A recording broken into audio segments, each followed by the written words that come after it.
Well, we are back, huh? We're back at the 9 Club, everybody. Today, we got a special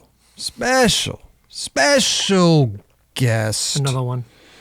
Special guest. Jordan Hoffart is here. Nice, dude. Yeah, he got 4. He broke his own rule. Yeah.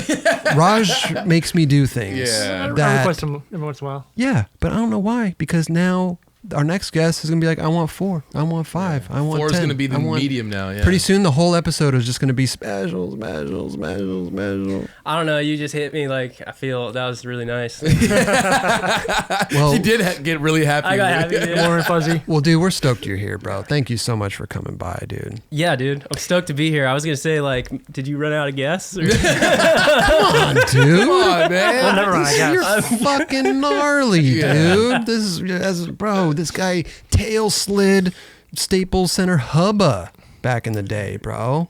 Did it? First trick. What do you That think was when Clive goes on it? Oh, dude. I would love to see that footage. The photo. Yeah. Looks insane. Yeah. Nose one slide. It looks insane, and it's like right over the top. There's no questioning of like booger slide or whatever. It's like, He's locked dude, in. Clive is so gnarly. He is insane. Yeah, super. Nolly nose blunt El Toro, Yeah. and he did something else on El Toro. Nolly nose Nose blunt. blunt. Nolly nose blunt and nose blunt. Yeah. Oh yeah, okay, that was it. Yeah. But, But you know, when you, I mean, so did you go there wanting to tail slide it? Did you have that in your mind? Yeah. You did. I mean, this was like 100 years ago. Yeah, no. 10 years ago. But I feel like on that big of a spot, you don't go like, oh, I'll figure a trick out. Like, you know what you want to do. Yeah. Yeah. It wasn't like, hey, well, maybe. Well, sometimes you're like, hey, let's go.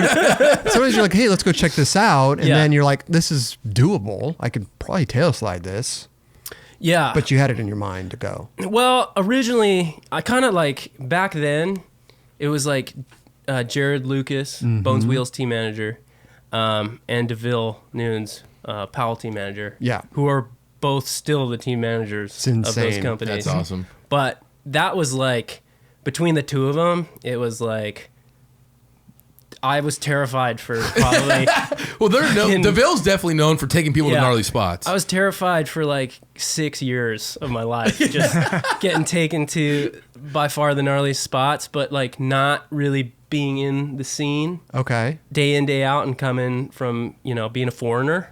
Vancouver, Maple Ridge, Vancouver. Yeah, Maple Ridge. You just were like, oh, this is normal. You're like, this is just what you do. Sounds I like guess. I mean- Southern California. Yeah, but were you already skating big shit? I mean, obviously, if I'm a ledge skater and a manual skater and they're taking me to big shit, I'd just sit down. And I'd be like, well, whenever we hit a manual pad, I'm ready. I remember skating with DeVille back in the day, and he would take me to spots. I'm like, dude, you got the wrong guy. Yeah, Like, this is not... I'm skating like an H-stair rail, bro. Yeah. Like, Dude, if you could only see my hip in 20 years from now. But you were already skating big shit, though. You had to have been. Yeah, I was just I guess you say naturally more Drawn to that drawn. stuff. Thank you. Yeah. I was gonna say propelled. Propelled. That's the wrong word. Shot out of a cannon. Yeah. I was drawn to skating bigger stuff, and I think that was because I wasn't that good. You would just huck. yeah. It's like, I'm just going to huck. Yeah. And then I'll figure out the rest as I'm. Okay. Let's get the hucks, and then I'll step up my ledge game. by luck. Sure. Okay. It never came, but there was hope. I've seen you lip You slide put- 100-foot ledge, Yeah. but board sliding, world record board slide on the. big spin heel of a blunt slide's pretty tech. Yeah, Yeah. that one. Yeah. That one. Thank you. Yeah, that's pretty tech. That On a big was- on a rail or just a ledge, it's still gnarly. Even though it's Well, thanks. But yeah. lots of foot blade shapers and shit like that. That's okay. See, See, now I just look like an asshole. You get checked. I know what you're saying now. So when Back then. Right. Yeah. But anyway, Staples definitely went there like, hey, maybe I could tail slide that, or like, because I just did a lot of tail slides, and then I actually got there. I was like, holy fuck, like, no way. There's Never been no there way. before. No, I was like, it was like eye level, right? And then you go through your head like, Rowley, there's a reason only one dude. I mean, there's a couple dudes that skated at that point, but Rowley was still like prominent. Yeah. He 50-50 this, and then you realize, you see it, and you're like, yep, that's why, because it's fucking insane. But then I had time to like, check it out and like hang out for a bit and kind of let the nerves settle. Let the nerves settle. And Did the security guards let you skate it? Because they were like give you thumbs up in the clip. so we And I- left. So this Jared was like, well, here, I'm going to take you to this ledge. And it was pretty close to there. And it was a ledge over grass. Oh yeah, right Yeah. across from Or It's right, It's kind of behind it. yeah. Is that it? Okay, Yeah. so we went there and we had a full session on this ledge. Gotcha. Just tailslide, whatever, you know? And then skated that for like an hour and then came back. Oh. And it was like, okay, you've tail slid 100 times more probably. Let's go. And so What is the first attempt like? I think There's You a just- clip in there. I think the first attempt was in the video, and I actually just ollie up and kick out and run down Run down the ledge. it. Yeah, that's what I assumed. I was like way more agile back then. Like if I tried to do that now, it'd just be like, Yeah. Sack of potatoes. just Yeah. jump. Might as well just jump to your face. At the yeah. bottom. Jeez. But yeah. So that first attempt was in the video, and then that kind of clicked that I was like, oh, I can actually get up onto this thing, you Yeah. know. And then security, I can't really remember, but they seemed kind of cool about it. But at the same time, like, we're gonna get in trouble, so can you hurry? Can you just do it? Like, just do it, man. So that's where you get like the thumbs up, because I think the try before that I slid the ledge. Oh, wow. And then they were like, holy shit, he could do it. gonna You know do what I it, mean? yeah. Like, this guy could do it. So they kind of gave me like, damn fool, like maybe you do got it. Like you know? next try. Yeah. So and then it happened. So we're pretty stoked for sure. I can Also, imagine. too, when the security or cops show up and you get that last couple tries, that's kind of when you Got to do it. got to do it. Get in the zone Gives right you, there. Yeah. yeah. Yeah. There's been a lot of times in that exact scenario where it didn't happen. didn't happen. You get Right. fucked up. Yeah. Like badly. That's yeah. gnarly though. That's a good tail slide. Thanks, man. What was scarier, that or the one that the straight out ledge at the last trick? Oh, They the double were- set. Yeah. They were both scary for different reasons. Yeah, I can imagine. I'd probably say Staples was scarier. I think just it's- because yeah. you can't really like sit on it. Yeah. And the other one's marble though. The Wasn't other one's it marble? So yeah, so that one's in Vancouver. That's black ice. Gotcha. And what a lot of people don't know is that black ice ledge is before that famous double set that Yeah. the Reynolds had the frontside flip front. photo on Go Skate Day with everyone mashed around it. So that was like the ledge right before it. So I was You like, trying to do a line? maybe. Oh my god. So there was moments. It was probably DeVille inspired. Like, man, you could probably hit that and then hit that. Right. Like, Barrel heel the double set. But that drop is like 10, 12 feet high. Yeah, it's massive. It's, yeah, it's pretty tall. like It's pretty 15. tall. Yeah. seriously. Wow. Yeah. So they're both in the Powell video, and one was like the opener, and then one was The fun video. closer. Closer. Yeah. Fun. Fun. Yeah. Yeah. Fun. Fun. So much That fun. was a good video, bro. That's what I remember watching that video. I'm like, that didn't look like fun. That looked Yeah. terrifying. Dude, but it was super fun. I'm sure it was Like- to you guys for sure. Yeah. 1,000%. 1000%. Insert Jeron's voice here. Dude, yeah. That dude is one of my favorite skaters growing up too. So when I was listening to that episode, I got all He's- fired yeah, up. I was he's- walking my dog, and when I started laughing to myself, and I probably looked like some crazy dude. He's the best. He's the best.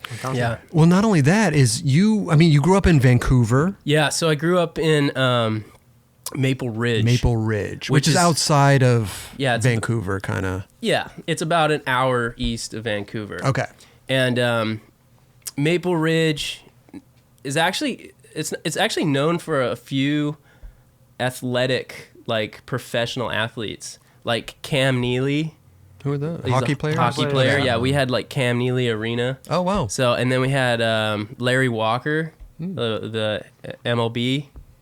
I don't know. He Larry. played for the Dodgers, I think. Oh really? Yeah, I don't know. You got a guy like, is Kelly like the, hey Jamie, pull that up? I know. You need to talk to the guys at the bunt. Yeah. I don't We know. might need to fact check that one, but Yeah, I have no idea.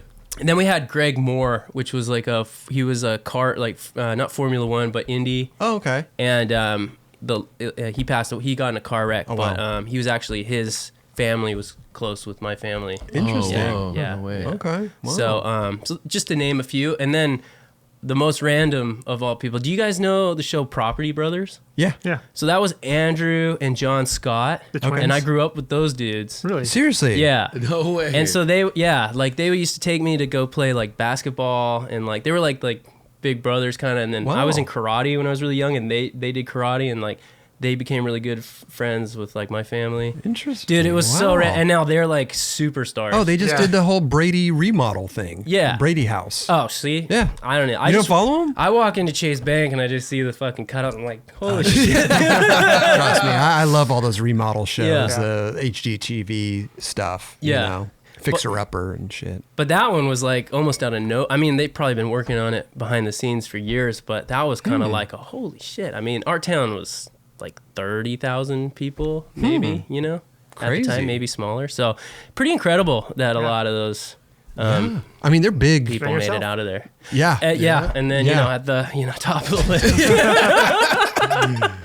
Hell yeah, dude. So It's funny because you actually lived upstairs from here. oh yeah. Mhm. Yeah. So we'll jump around.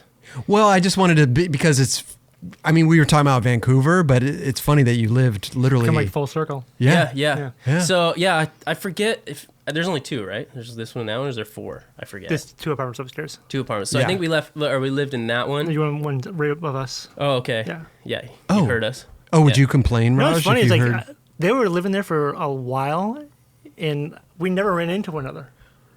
They would always go out the back stairs. Roger was like, "You can't film with us, dude." Roger was trying to avoid, actually. He No, was, I was like, wait, skaters live upstairs? What the fuck? Yeah. really? Yeah. Yeah. So that was Jared Lucas lived there, and he was doing some contracting thing as well out here, as well as filming for skating. And I think this was like pretty much when he became the Bones Wheels team manager. And so this was one of the first places I lived when I moved down here, because I would jump back and forth. I'd go Vancouver and then come down, like a lot of us Canadians do. Sure.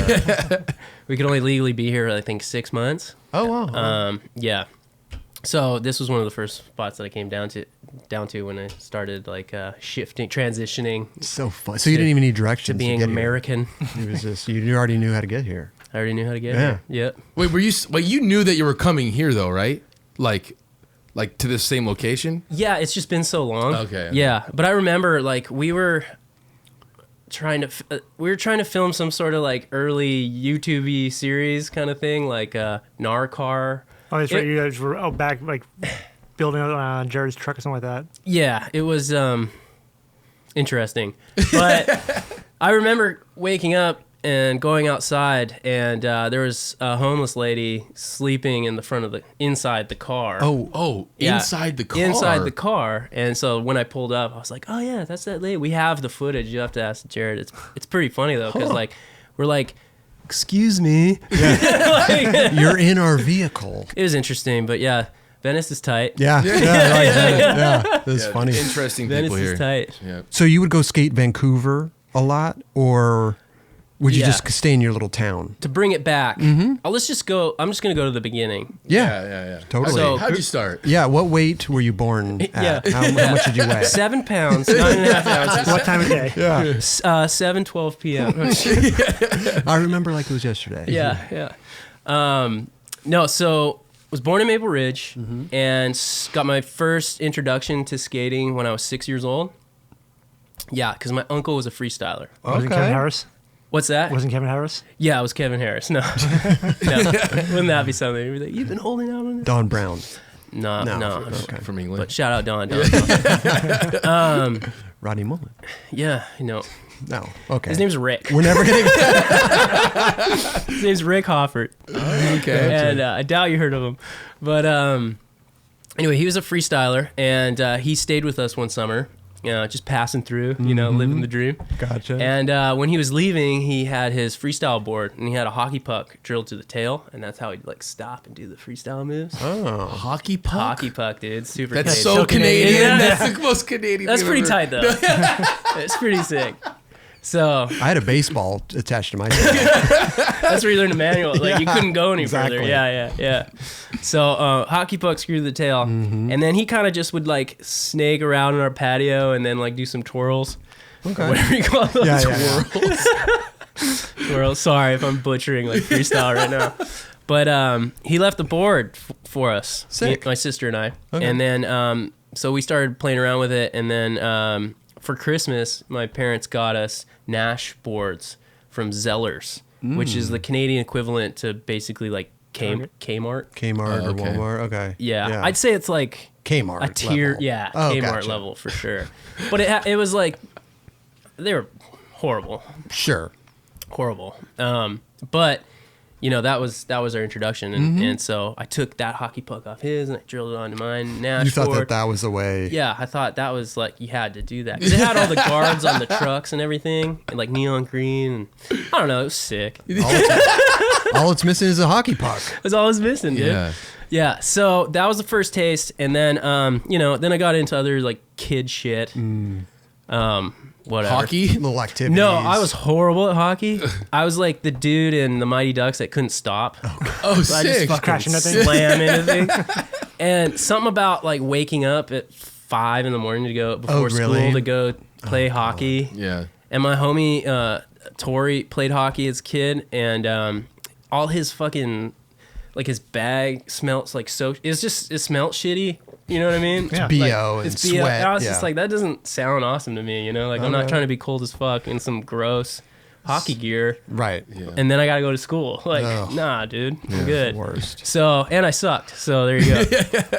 So anyway, got into other stuff. But then my sister went to Slam City Jam Oh. in Plaza Nations, the Okay. one that Raleigh like really fucked up, like kickflip. Oh, backflip. yeah, like, yeah, it was yeah. gnarly. And like Taz Yeah. Pappas and like Colin and all those dudes. So your sister was into it. Yeah, she was into it, but she might kill me for saying this, but she actually had a crush on Mike Carroll, Oh. I think every Yeah. girl that time did. right? Yeah. Okay. Yeah. So she had a thing for Mike, and then so she went, and then I didn't go that year, and then she brought back the Airwalk 95 promo video, and so that was my first skate video ever. Wow. Okay. And so I put it in, and that's the one where they released Jason Lee shoe, the all white, and he's playing tennis, and he's like acting, like goofing around, and all this stuff. And I think maybe at this time he had already done Mallrats, maybe, or that was like the It was a transition. little bit before, yeah. Yeah, a little bit before. Okay. Okay.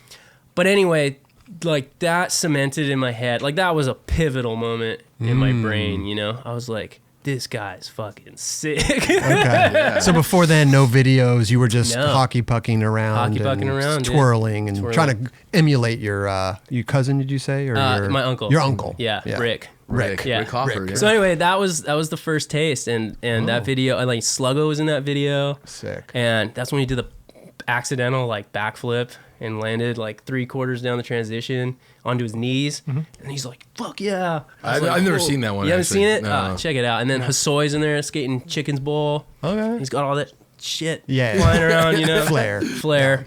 Star-studded cast. Yeah, it was star studded. So Crazy. anyway, that was the first video. Wow. So that pretty much set the tone. And then did you have to go get a real board? Oh yeah, Yeah. 1000%. 1000%. Ditch the hockey puck. Yeah. Ditch Yeah. the Nash. I ditched it all. Yeah. So my dad took me to. It was actually a hockey store with a skate shop in the back. Nice. Called Bill's Skate Shop, and the dude had.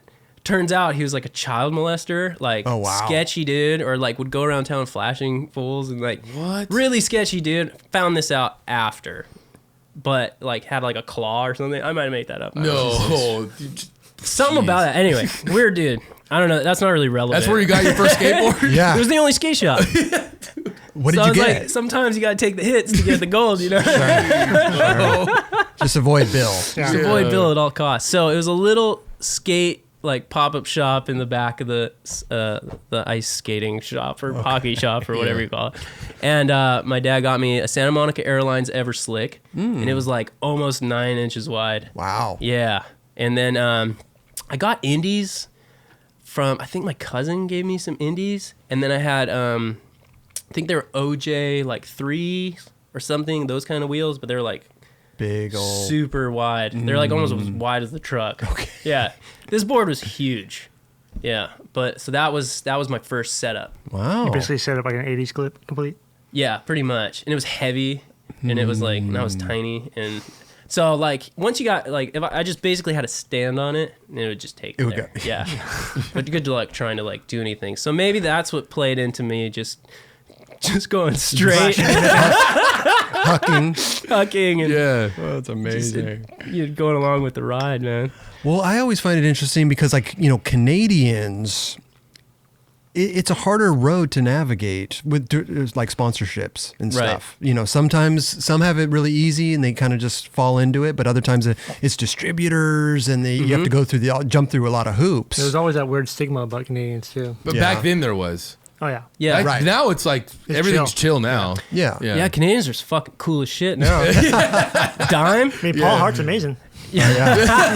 Jacksonville, Canada, dude. Oh. He's honorary. Dude, you guys want to see something sick? He's got, what do you got, dude? What do you He's have, a taking Paul off Hart his- tattoo? Paul's my boy, Got dude. his, taking off his sweater there. Paul. Paul. You got Paul Hart. Are you serious? He's got a heart with Paul Paul across and it. Hart, dude.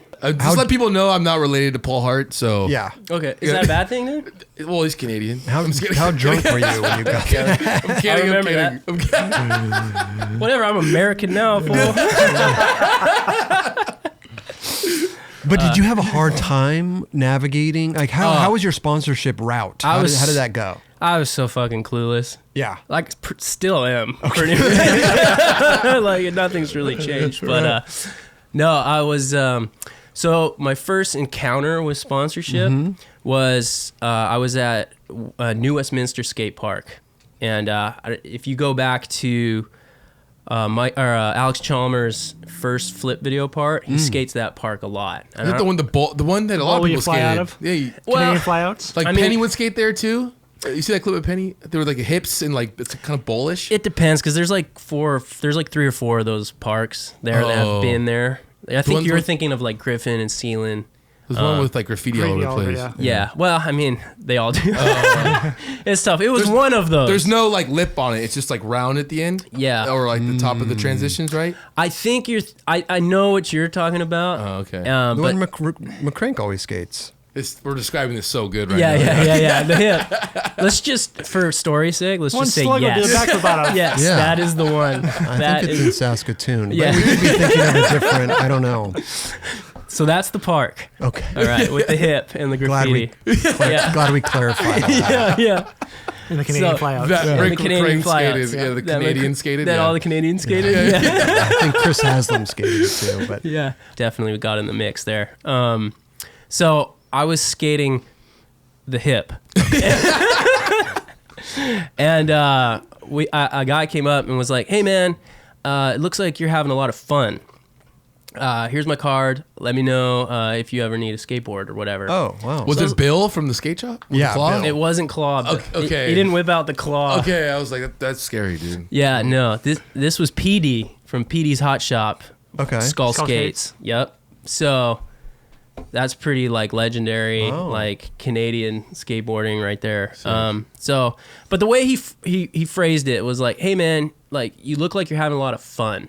Yeah. And I was like, that always stuck with me too. I didn't always necessarily listen to that, but Yeah. it really stuck. And give a major shout out to PD and Skull Skates, because I think he's stuck true, or the team has stuck true to like Just having a good time. core skateboarding, and always spreading the message that skateboarding is all about fun. Yeah. And it's not like this huge corporate money or needing to grow it into this big Sure. corporate money grab and all Right. that. But if you can grab So- the money, get it. Yeah, true. It's in arm's reach. Yeah. Well, so anyway, my dad, I took him up on it, and my dad drove me out to Vancouver where they were at. Okay. And so sure enough, he gave me a t-shirt and let me pick out a skateboard. And For then- free? Yeah, for free. Wow, that's cool. Yeah. And I was so nervous, dude. And I was just like, I don't, what do we You do get Skull here? Skates? Do I give you money? Is this, so technically I guess Skull Skates would have been my first sponsor. Okay. Yeah. And he told me, now if you break this board, or like basically when you break the board, come back and I'll hook you up Oh, with a new wow. one. So I'll basically like keep hooking you up, you know what I mean? So that was really awesome. So that was my first taste, and I'm pretty sure I broke the board like in 2 days. No way. Yeah, because then I got all juiced, right? Because I was all like, fuck yeah, I'm sponsored. Oh, you went straight for big shit then, probably. So then I was like, let's ollie off stuff. Oh my god. Yeah, so I think I like front side one of these stink bugs, like the only gap in our town. Wow. And I like fully just snapped the board. That's what you get for trying that. Yeah. Right? Just imagine that. So you went back. So gross. The face you make. Oh my god. Wasn't off to a good start on the trick selection right there. So did you go back and get another board? Yeah, so I did, but I was like, I waited it out a little bit. I didn't want to You be. didn't wanna be too I didn't want to be greedy. that dude. Yeah. So, so that was cool, and then started to hear about some other like local well, I guess just backpedal. There's a summertime skate park that opened up indoor, and it was a curling rink. So it was curling in the winter. Jesus. And my grandma, Canadian. she fucked up the curling rink. Dude. She crushed it. Yeah, she was a boss. With the broom or? She was the thrower. Oh, So she was like the boss. Oh, wow. Yeah. Damn. Huh. Yeah.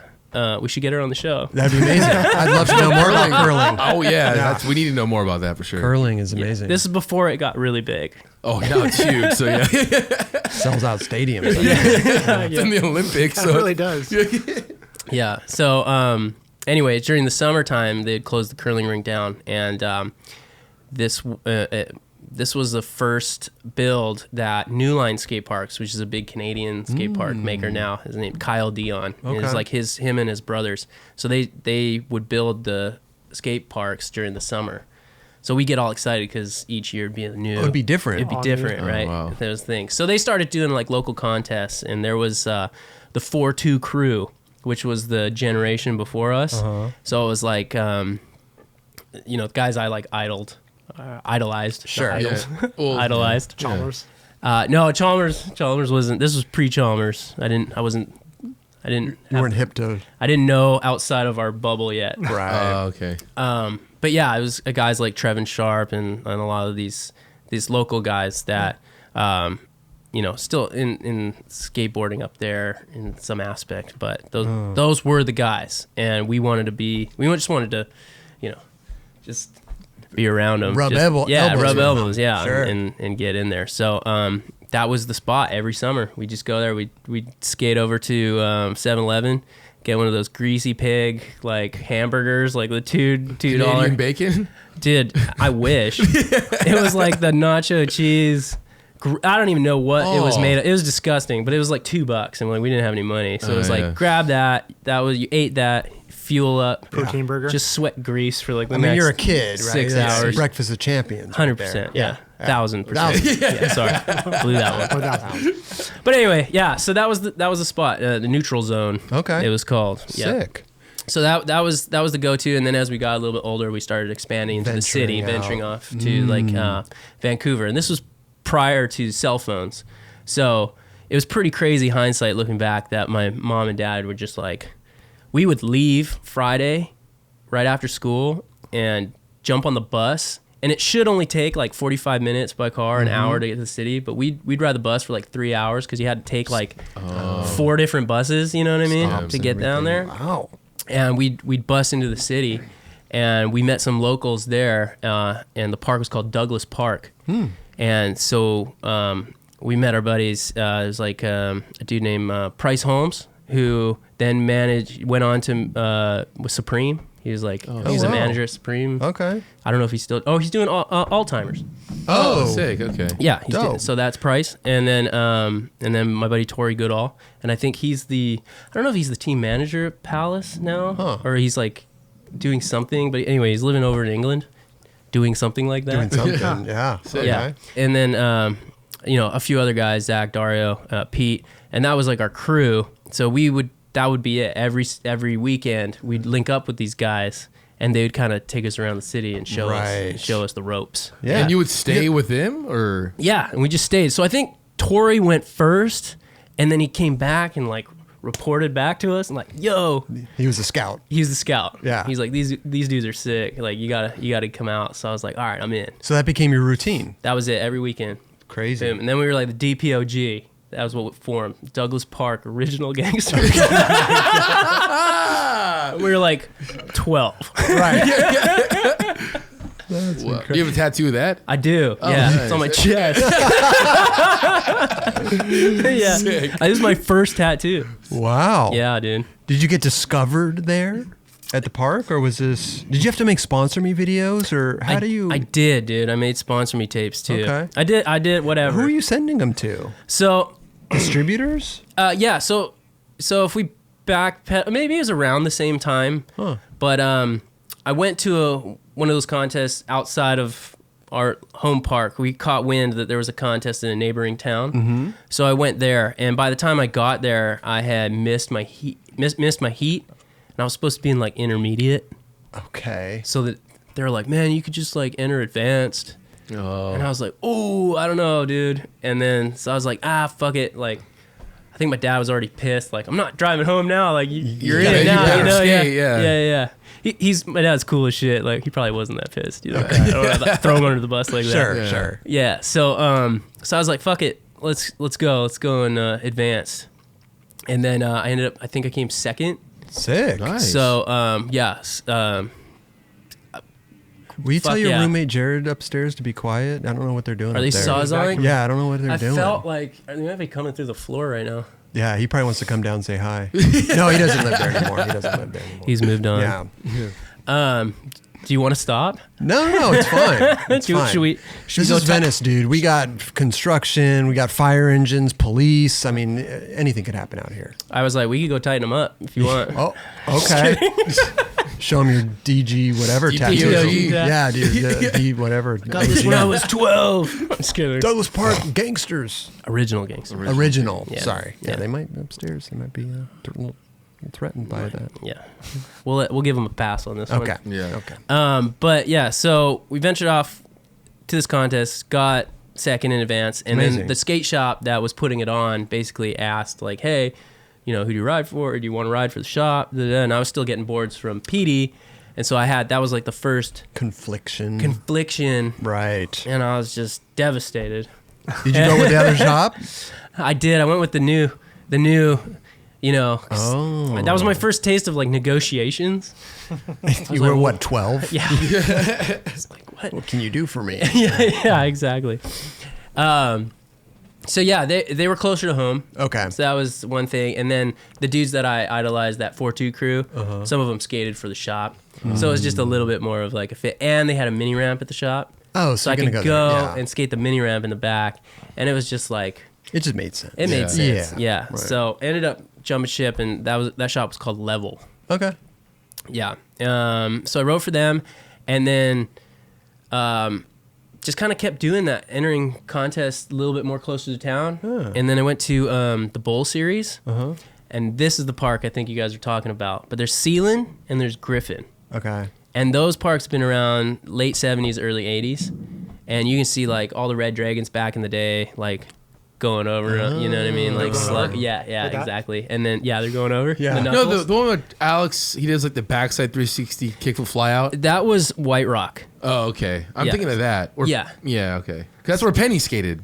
He did the front side, like S commercial. He has like a front Front side. flip. Yeah. Was that that one? It's the one with the hip and the graffiti. With all the Canadians skating it, yeah. Yeah, it was one of those. Sorry.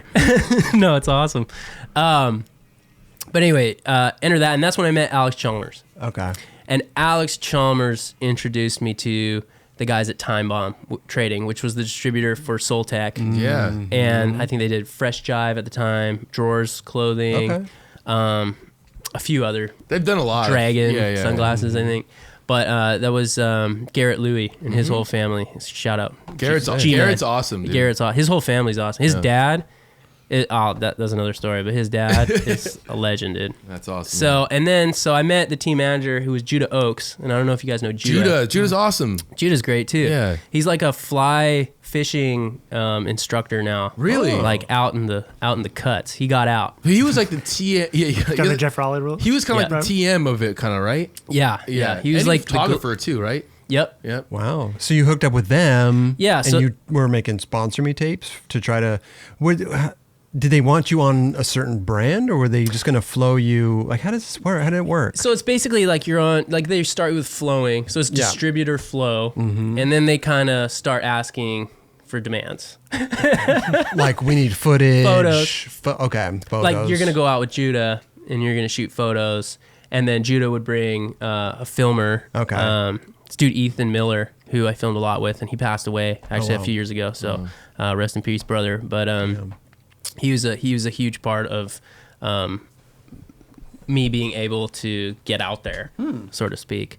So we would make videos or sponsor me tapes and give them like a progress report. For sure. And with the photos for Canadian mags? Yeah. So Ultimate Distribution, which was more like the hard goods for Canada, like NHS, Powell, or Skate One, all the big distributors, they would get all that stuff in. They owned a magazine called is it SBC? No, it wasn't SBC. It was Concrete Powder. Concrete Powder, yeah. But it used to be called something else, and I'm just having like a brain fart right now. No worries, yeah. But it's Concrete Powder, basically. So that was, and then they staffed Brian Cassie. Yeah. And he shot a lot of photos too of me, together. And so that was kind of the first coverage I got. But then SBC was coming out of Toronto. Okay. And they were kind of they were the other side, you know. But those East were Coast the of Canada. What's that? The East Coast of Canada. They were the East It was Coast like hitters. the Thrasher and Transworld kind of. Pretty much. Yeah. I'd say SBC had or seemingly more funding, like it was a bigger mag and do more stories and stuff. But Concrete Powder was basically, or Concrete Skateboarding. It was Concrete Powder, and then it turned into Concrete Skateboarding. That's what it was. Gotcha. So anyway, but they were like more plug in all the stuff they distributed, and then all the riders that rode for the distribution, basically, or those Canadian riders. So yeah, that's how that went. But Time Bomb put me on S. Yeah, Sick. that was when was that? It was Geez. early on for sure. Yeah, I was 12. You were 12 at that. How old are you now? 34. Jesus. Yeah, Jesus, dude. Yeah, dude. How old do I look, dude? 22 years ago? That was 22 years ago, yeah. Damn. Oh. Yeah. You don't look a day over 20. Sick. Yeah. Skating keeps you young. Yeah. You know, and drinking beer. Drinking beer. Yeah. Well, we'll talk about all the beer Yeah. later for sure. But anyway, shout out Chalmers. He hooked it up, and then got on S, and then that was kind of then. So what happened next was like, okay, it's time to go out of Canada. Let's go. You know, I started seeing, you know, all the Red Dragon guys, that crew, you know, and they were doing it. Yeah, as far as I understood. Ryan Smith and those guys. Ryan Smith, Yeah. fucking beast. Yeah. Like everyone was like, who the fuck? And this they were guy? all coming down to California. Yeah. So yeah, we watched kind of all that unfold. But then Paul Macnow, yeah, and He's a beast. Yeah. he's a beast too. You know, all those guys. You know, Mike Hasty, Galia Mamalu, Sick. Hell yeah. Sean Hayes. Yeah. You know, and they were all under like Sluggo and Moses's wing, and then Colin. You know, Yeah. obviously. But we grew up watching all those whiskey videos too. Okay. Do you guys watch those videos? No, Is that never. a Canadian thing? Where they're just breaking bottles over their heads. Yeah. To like Damaging, the Metallica song. It was like, What? dun, dun, dun. Never seen I've that. never Okay, seen it was I didn't heavy. see that. It was heavy snowboard influence too. There was like Sean Kearns and Sean Johnson, I think, and a lot of those guys. But they were just fucking going nuts, like driving. all They like were party the footage. they were original Jackass dudes for Yeah. Canada. Oh, okay. Like they were taking dressing up like Boozy the Clown was their mascot, and he would jump on a fucking Kawasaki or something and then rip through a grocery store. Oh shit. And we were like watching these videos. Yeah. You know, that was our first taste. Yeah. But then like Judo was in the video skating, and like dudes like Sid Clark and all these guys. I'm going back in Canadian history. I don't know. But that was big for us, you know, we clung on to that. So anyway, I'm seeing all this happen. So I was like, okay, Mom, I want to go to Tampa. Oh. Let's go to Not Tampa. even California. Straight to Tampa. Yeah, it seemed, because I was skating a lot of. And you knew about the Tampa Ams and everything. Yeah, we would see. So I subscribed to 411. Okay. Hell at yeah. a very So early Kelly- age. You and I. Yeah.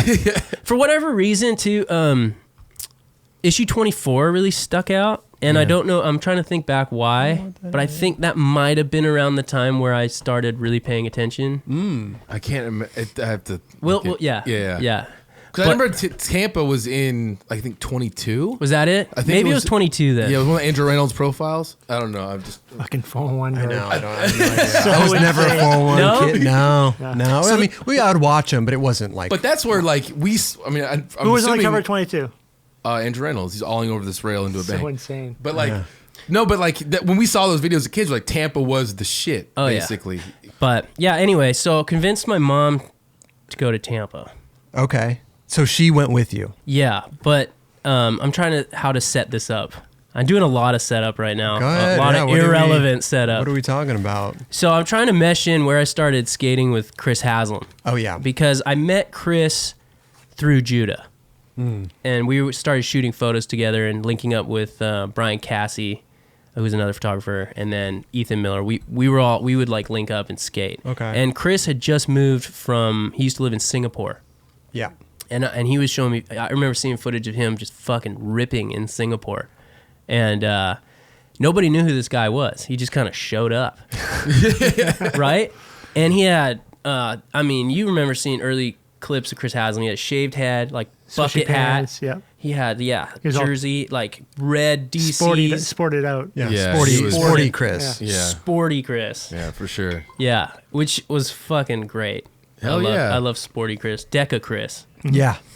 So I started skating with that dude, and then somehow Tampa came up, and my mom was down to take us, and Chris was like, "Yeah, let's go." Okay. So I went with Chris, and there's a couple other dudes too. But How'd you do? terrible, fucking horrible. Yeah, I looked. So I think I looked horrible too. Like it's just goofy. Like because I thought his bucket hat was sick, so I had a bucket hat. I was like a chubby like little 12-year-old. Give it like a jersey over like a long sleeve. Yeah, 100%. I think you remember that. Do you remember that day? Fully just a mess. But I think I broke my board right before my heat. Oh. And so I had to race the shop and put a new board on, but I put the truck on backwards. Oh my god. And then I tried to roll in. I just fucking ate shit. And that pretty much set Chris the did it on tone purpose. That set the tone. That set the tone. for the rest of the weekend for me. But then Chris, that's when I saw his career literally unfold. Right then and there. Because he was doing kickflip 5.0s down the rail, and no one was like even like maybe Kane Gale kickflip 50-50 to rail before that. You know what I mean? Yeah. Oh yeah. Crazy. So, and he was doing kickflip back lip, kickflips out. Oh, shit. Oh, yeah. Remember that shit? Yeah. Like he was so fucked far ahead of everybody Right. else at that time. Yeah. Like Still even is. with some Still things is. today, yeah, like I couldn't fathom even doing those tricks today, Yeah, you know? True. But that's when I saw his career take off and our friendship. Go down. But did anything happen with you there? Did you make So any I brought connections? sponsor me tapes. Oh. I brought a fucking duffel bag of VHS sponsor me tapes. Okay. Wow. That's embellishing a little Did bit. you get? You got a fucking brick of BASF tapes, whatever. No. What's that? Yeah, what's that? BASF were like a version of VHS tapes. Oh. okay. Yeah. Okay. That might have been slightly before my time. Yeah. How old are you? 45. See, Yeah. there's a good 11-year gap right there. Yeah. So you handed out tapes. Handed out some tapes. Did you get any bites? I got some bites. Who bit? Climax Distribution. They did Oh. 16 skateboards. Okay. And Tracker. Stamina clothing and tracker trucks.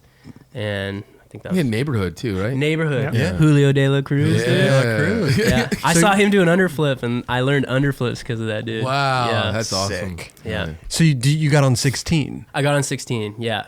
So I think I was 14 at this time. because when you turn 16, you're off the team. That's how yeah, it went. That's the rules. Right. Yeah. So you had 2 years. I had 2 years to make it count. Yeah. And Dave Smith?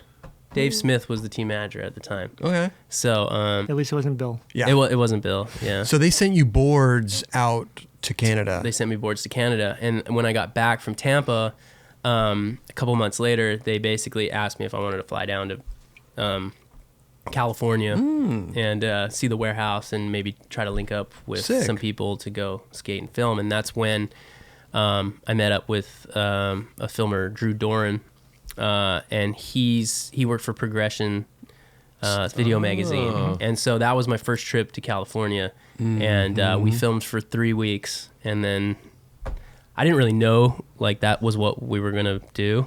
Like, I didn't know we were filming for a part. Yeah. It was just like, let's film and see what we can get, and then he was just doing his job. What's that? He was just doing his job. Just doing his job. And was your parents with you?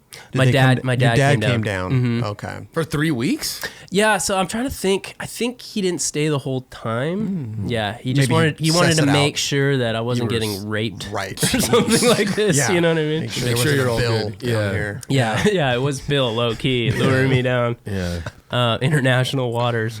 Good God. But so yeah, that was my first taste of like the industry. Okay. And this just popped into my head, but they had the Climax Park in the back there. Yeah. And that was in the XYZ video, I think. Like Alfonso Rawls was skating it, and I always wanted to go there because I seen it, and then I was there, and I was like, holy shit, this is it. But Trainwreck was there, Alex Gall. Wow. And this was a stage where I was nose slides, nollie flips. Okay. Weren't a thing, but I thought they were a thing. You know what I mean? Like Jim Gagney and those dudes. Jim Gagney did the shit out of those. Yeah. But it was like that kind of thing. But I was like a little kid. And, so I was going back there skating, and that dude just ripped me a new fucking asshole. And I just like was fucking... Like verbally? Like I was just clowning on me so hard. Wow. And I mean, you know... Sometimes you need that. You need it. You need it, yeah. But it hurts. I wasn't ready. Right. You're like 14. Yeah. Like, blindsided. Yeah, I got super blindsided there. Bashing. Was he like, so you knew who he was at that point, or? I did. Okay. I did. I think he might have like just broke out. That was like he came out fast. He came out fast. Yeah. That was like right at his beginning. Like, bam. Yeah. So what happened with 16? Did you turn 16 and now you were off the team? Yeah. So how did that? I think the next year back at Tampa, I met Rob Washburn. Okay. And they were rebuilding like Bones wheels as finally separate from Powell. Mm-hmm. Oh. And this is what he told me, that I was the first rider on Bones wheels. Sick. Wow. Like ever, as like its own thing. Okay. Which I thought was pretty crazy. It's amazing. Yeah. Wow. Yeah. So he started a team, and I was one of the OG dudes, separate from Powell.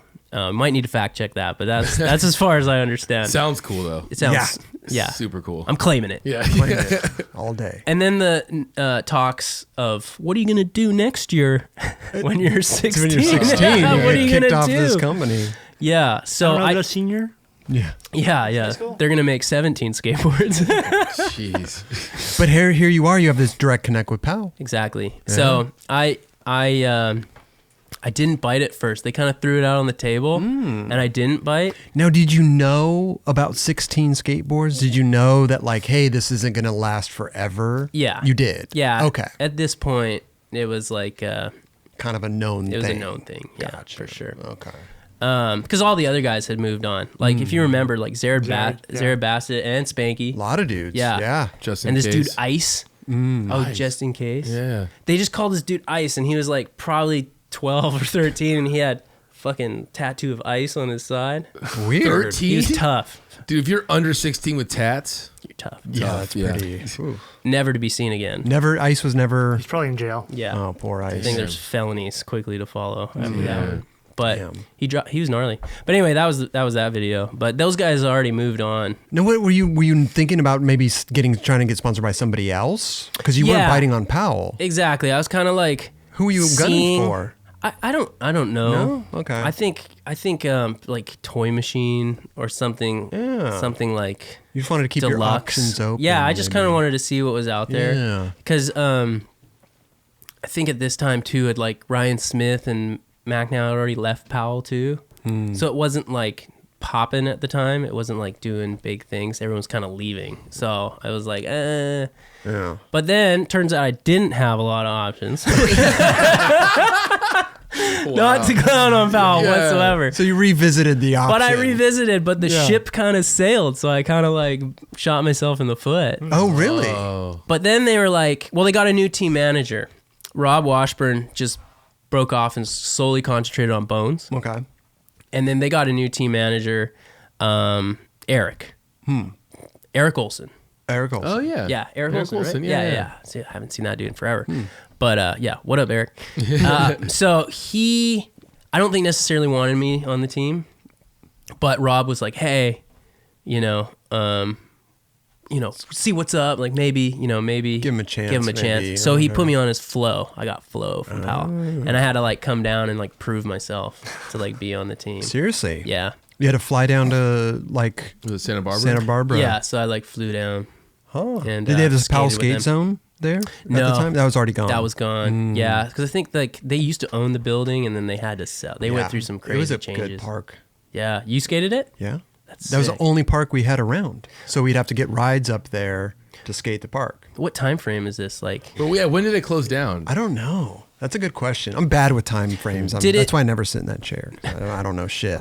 when you skated it, did it go through evolution changes, or did it still look like they had the big same, wall? Yeah, it was or the same. wall? As far as I remember, it was the same shit the whole time. Like they had a to- little half pipe over there, and then a little street, and then the big wall, the pyramid in the middle, Yeah. the big roll in. That's sick. Wow. Man, that would have been awesome to Never skate did that. the roll in. Too scared. It's a big roll in. Skate the coffin ledge. You skated the ledge. Yeah, I was skating the manual pad and shit. Doing the little hand. They had a little handrail. You would go up and a little handrail down. Skated that thing. You skated that? Yeah. Nice.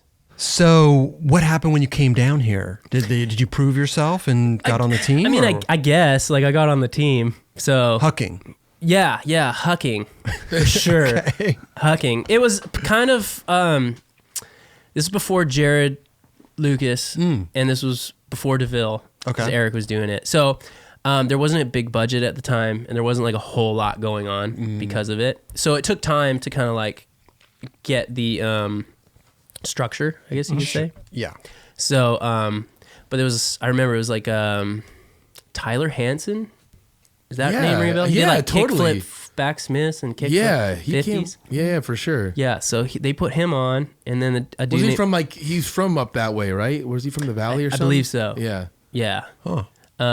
So went on one trip with him, and then Aaron Perko. Do you remember Aaron Perko? He It's did like all these kickflip names- nose blunts. He was gnarly. Yeah. He was like a buff little jock dude, and he did like frontside flip, switch 180 switch crooks, like gnarly Whoa. shit. You know? Oh like, yeah, no, you I that do dude? remember him. I do remember him. Yeah. Yeah. So I'd actually like when I went down there, I'd stay at Aaron's house. Was Silas on then? Silas was on then. Yeah, I went on. I don't think I went on a trip with them, but when I came down, Silas was. How did I forget Silas, dude? The best, like one of the best Dude, I dudes mean, ever. when he You first know? came out too, you're like, that is a crazy ass name. Baxter Silas Baxter Neal. Yeah.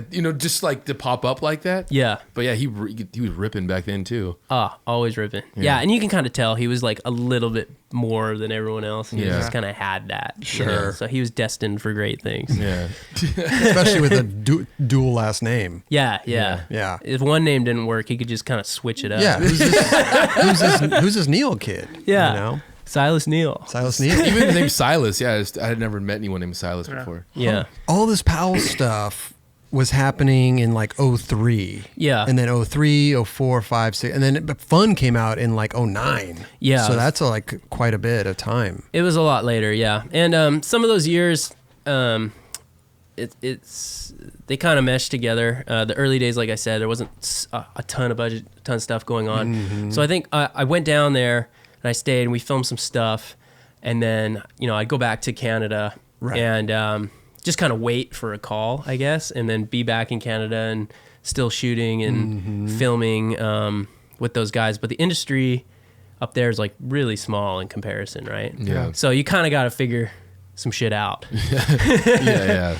And it's raining 7 months out of the year. Gotcha. So I think we had one indoor, like the RDS skate park, which was awesome that they did that. That was funded by Kevin Harris and Ultimate. And Sick. then, RDS, of course. Dope. Yeah. And so we would go, that would be the winter program. And everyone would meet there. And that's when I, started skating a lot with like Ryan DeCenzo, Okay. Scott DeCenzo, Magnus Hansen, Matt Berger. Oh, yeah. He, wow. he was coming down. He was a little kid coming down from Kamloops. Huh. Yeah. So, and I have photos of me, Matt, and Scott when we were all young, and they were tiny, like a foot shorter than me. Well, they're like pretty much younger than you, right? Oh yeah, yeah. What, like 8 years or something? At Or do you least. think- Gee, wow. Maybe not Scott. No, Ryan and I are almost the same age, believe Okay, that or not. okay. Like Ryan DeCenzo's going ham still. Oh yeah. Like he just kickflipped the 17. Yeah, that was insane. Almost front three. Do you see that too? Did he almost run through? He you? stuck it. Shut up. Yeah, it didn't roll away though. That is He's gnarly. Yeah. mental. So I think like he's either 33 or 34. Yeah. Okay. So top of his game still. Shit. Yeah. But anyway, back then, so I think Scott's a couple years younger than him. But anyway, so that I'd skate with the new gen. Right. That was your routine, wintertime, Yeah. indoor park, summertime. So So in in the the- winter, would you come down here at all? Yes and no. So at the time, just to rewind a little bit. Yeah. When for real? Look at that. Wow, blowing That's up. quite the ringtone. Who's calling? All right, sorry, that was a rookie move. It's a cool tone. I know. Ringtone. Thanks. Is that a phone? Yeah, the XS or whatever. So anyway, backpedal a little At bit that here. time, yeah. At that time. So after like I started like let me see, Alex Chalmers, right? Mm-hmm. I met Sluggo through Alex Chalmers, and they were already in the film industry up in Canada. Okay. So they were doing like major stunt Stunt work, stuff. yeah. Stunt work. And like being really successful. Like Alex was doing some pretty gnarly stuff, like jumping out of buildings and stuff. Whoa. Oh, you're talking about like off the skateboard, like as a stunt person. As a stunt person, yeah. And so they were getting a lot of success and traction in Hollywood North. Sure. We would call it. Hollywood North. Hollywood adjacent. So yeah. So I was kind of their go-to little dude if they needed like more skate stuff. So if there was like, hey, there's this scene of we need this little kid skating down the street to like prep the scene, like they would call me and I'd go audition for that Okay. kind of stuff. And I ended up getting a lot of them just because there wasn't a lot of kids doing it. You know what I mean? Yeah. And the ones that were, it was more like their parents were Forcing 'em. forcing them, and the kid could barely like stand on a skateboard. They were like child actors that put on their resume like can skateboard as like a special skill. You Right. know what I mean? They can't push. Right. Yeah. They can stand. They can model Right. a Yeah, skateboard. So that was cool because that opened up a lot of doors for me outside of skateboarding. Well, plus there's some good money in that too. Amazing. Yeah. It's amazing. So Little I kid did. making a good living. Yeah. 1,000%. Great living, especially as a kid. And the residual, there, like, so I landed a couple commercials. I landed a Pop-Tarts commercial where they painted this half pipe like a huge Pop-Tart. Okay. And I remember they wrote like it was like Pop-Tart Crew or something on the board. So I wasn't allowed to do board stalls. Like I You had to couldn't keep the graphic clean. I had to keep the graphic clean. So they wanted me to do like a 540 on like a 3-foot mini ramp, you know? You told them and no. I was like, buddy. Yeah. That doesn't work. Yeah, maybe nowadays. Yeah. Okay. Definitely someone could do it. But back then, no. What'd you end up doing? Like a backside air. Okay. Like, like a melon. Right. Like they probably used a bail too. Yeah, it was in like the- a brief in the It was commercial. like a briefcase grab. That's 180 stink bug. Yeah. Yeah. Yep. That was it. Still got those. Bill Danforth. So that's a good. Yeah, you're making a decent little living. Yeah, so I did that one, and then I did a Fruit Roll-Ups commercial. Sick. And I actually, they wanted me to, it was all green screened, Uh-huh. and I had to launch off a launch ramp into like crash pads. But I kept like fighting with them, like, dude, just let me land it. Like, move all the crash pads, let me just like land the trick, you know? And they Yeah. were like, no, for whatever reason. Okay. So I actually, my foot went through the crash pads to the floor, and I fucking severely rolled my ankle and got like, I was out for like a while. Told you so moment. Told you so. Should have listened to me, man. Right. Yeah. Right. Do you like do anything with that? Like, could you like sue them or something, or like, Well, they have Workers' insurance. or something like that? Because that's like, Yeah. I mean, you still get paid out. Yeah. And Canada at the time, especially, was a little bit more lenient with medical.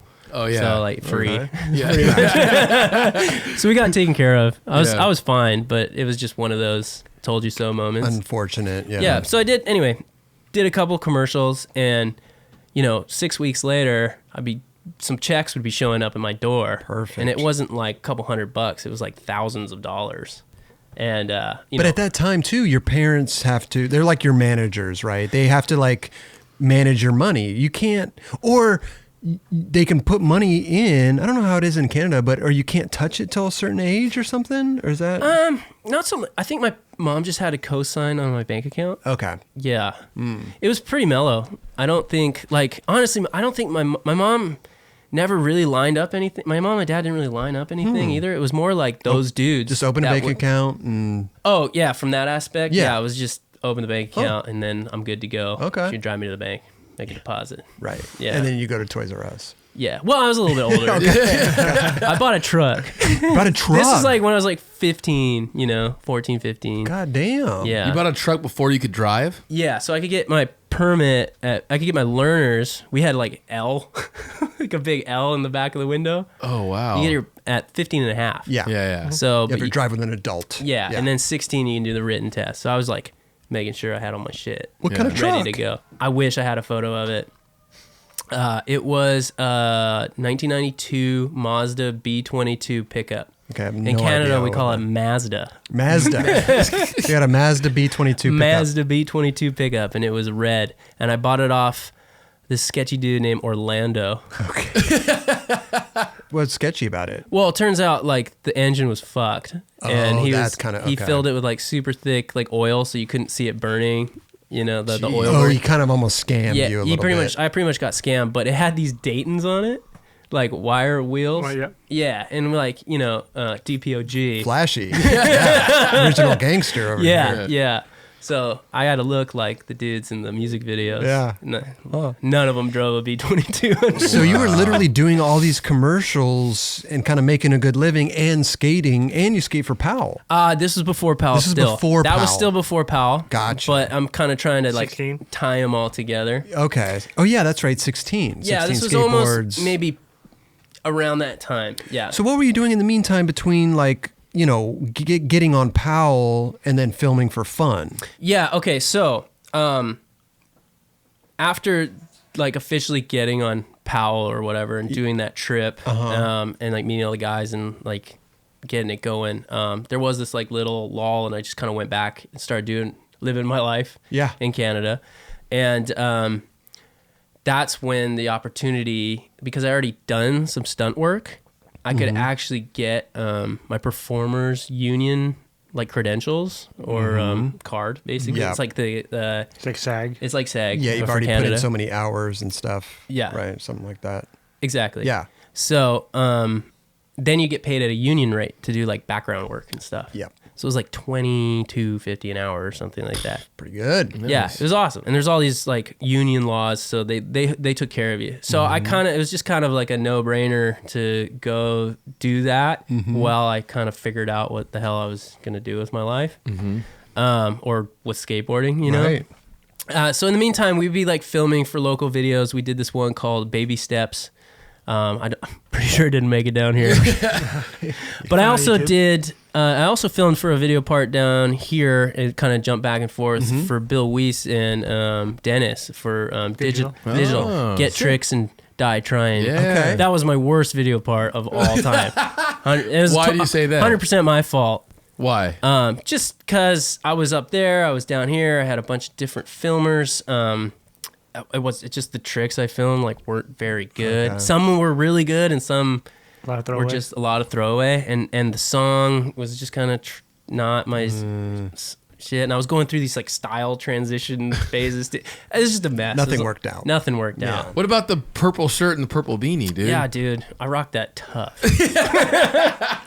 Why the purple beanie, though? Well, Why that's- the purple gear? I don't know. That's a Raj thing. Raj does that now. You doing purple? I'll do purple shirt, yeah. Yeah. Not Well, purple. No, but that was kind of your kit. You would always I have was the something purple guy. purple on. Well, I rode for Neff. Yeah. Yeah. Oh, they were a lot of purple stuff. Well, and it was almost like Purple drink was popping. I don't know. I just clung. You just ran with it. I just ran with it. And I was purple. I was Canadian. Purple, yeah. You know? Okay. Purple, the color is a sign of royalty. Is it? Yeah. Well, there you go. There you go. You know, low key. Look at you. Yeah, Huh? yeah, Royalty. yeah. Well, I am from British Columbia. That's so. Yeah, true. Who knows? Maybe There I you had to go. do one of those ancestry.com things. Look into that. After Yeah. the show, we'll swab your mouth.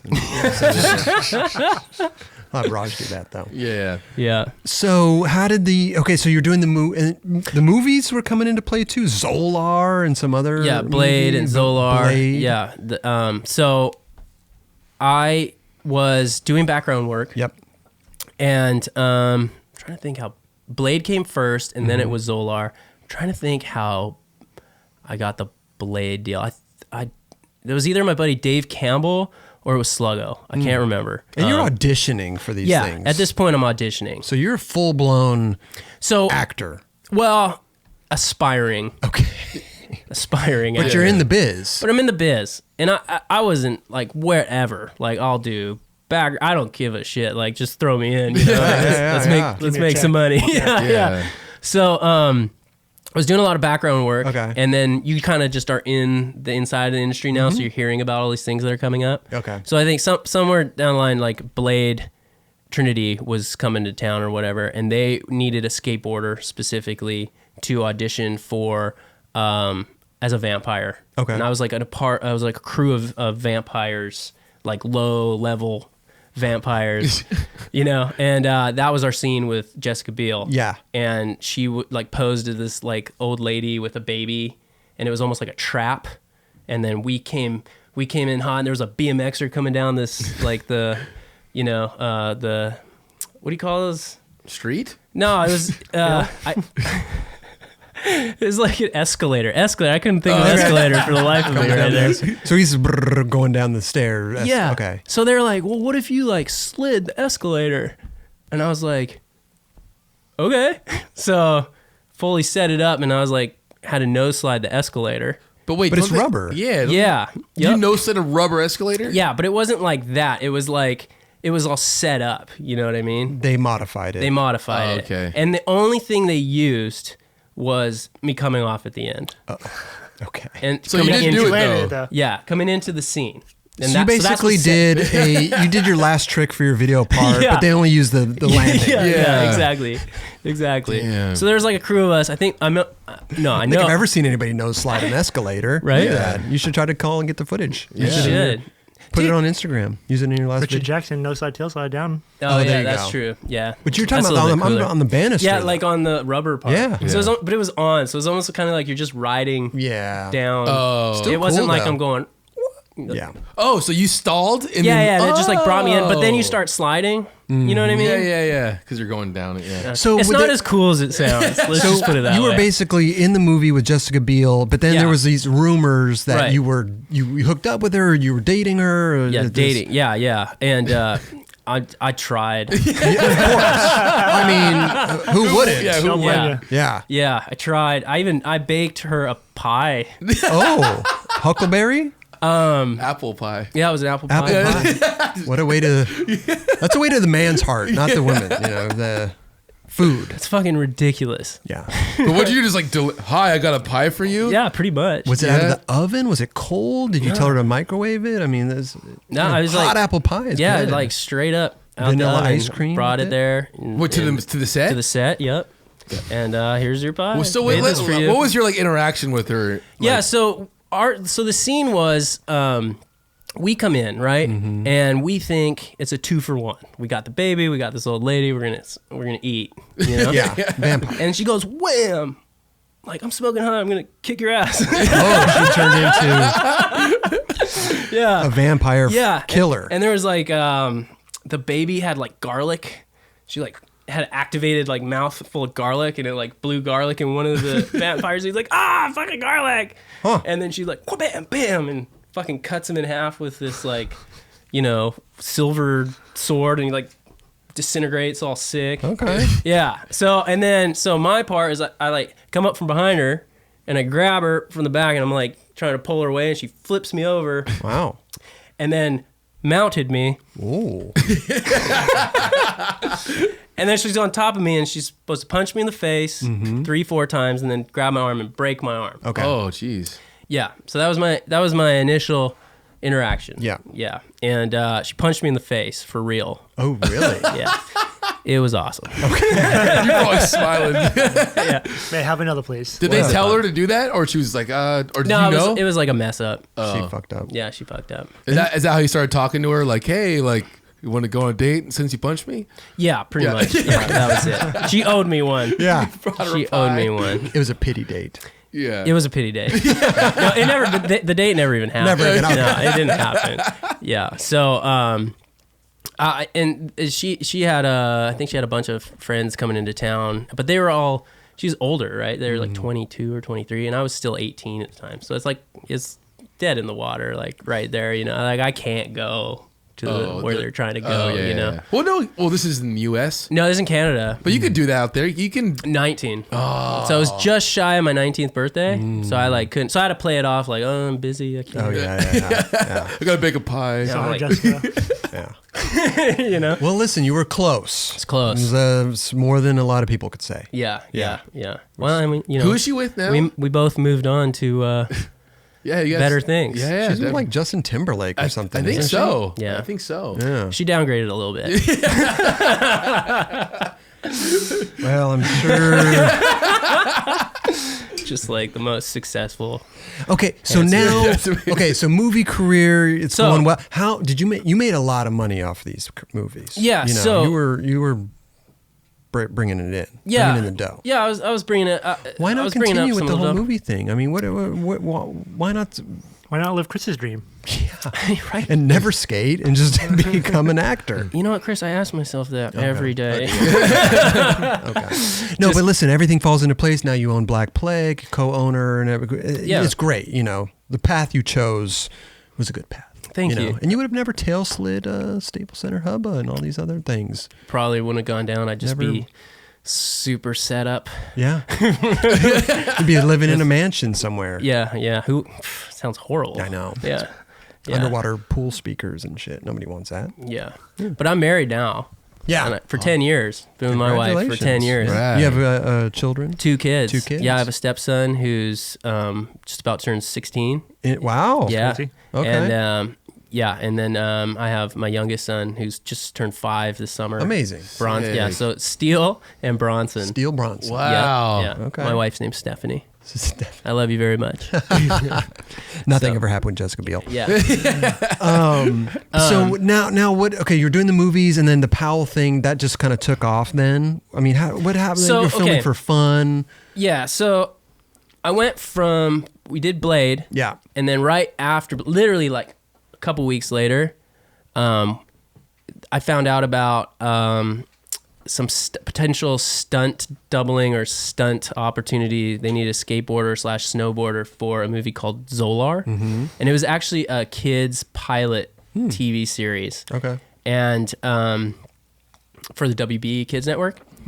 And so I just caught wind of it. So I just took the lead and literally skated to the production office with my resume.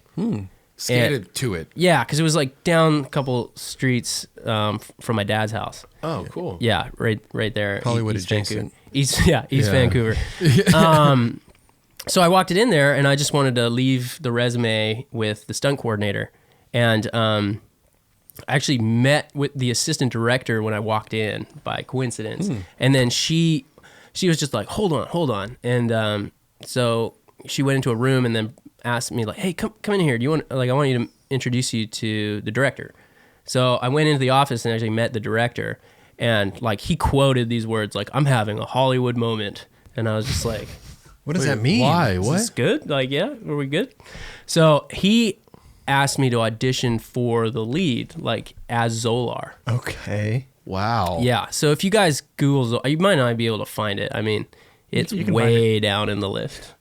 But Zolar is basically a space alien that his planet got destroyed, and his parents like shot him into space, and he crash landed on Like Earth. Superman. Yeah, I was gonna say Yeah, it's it's just like basically the Superman. Yeah. Yeah. Now hindsight, that's so stupid. It's already been done.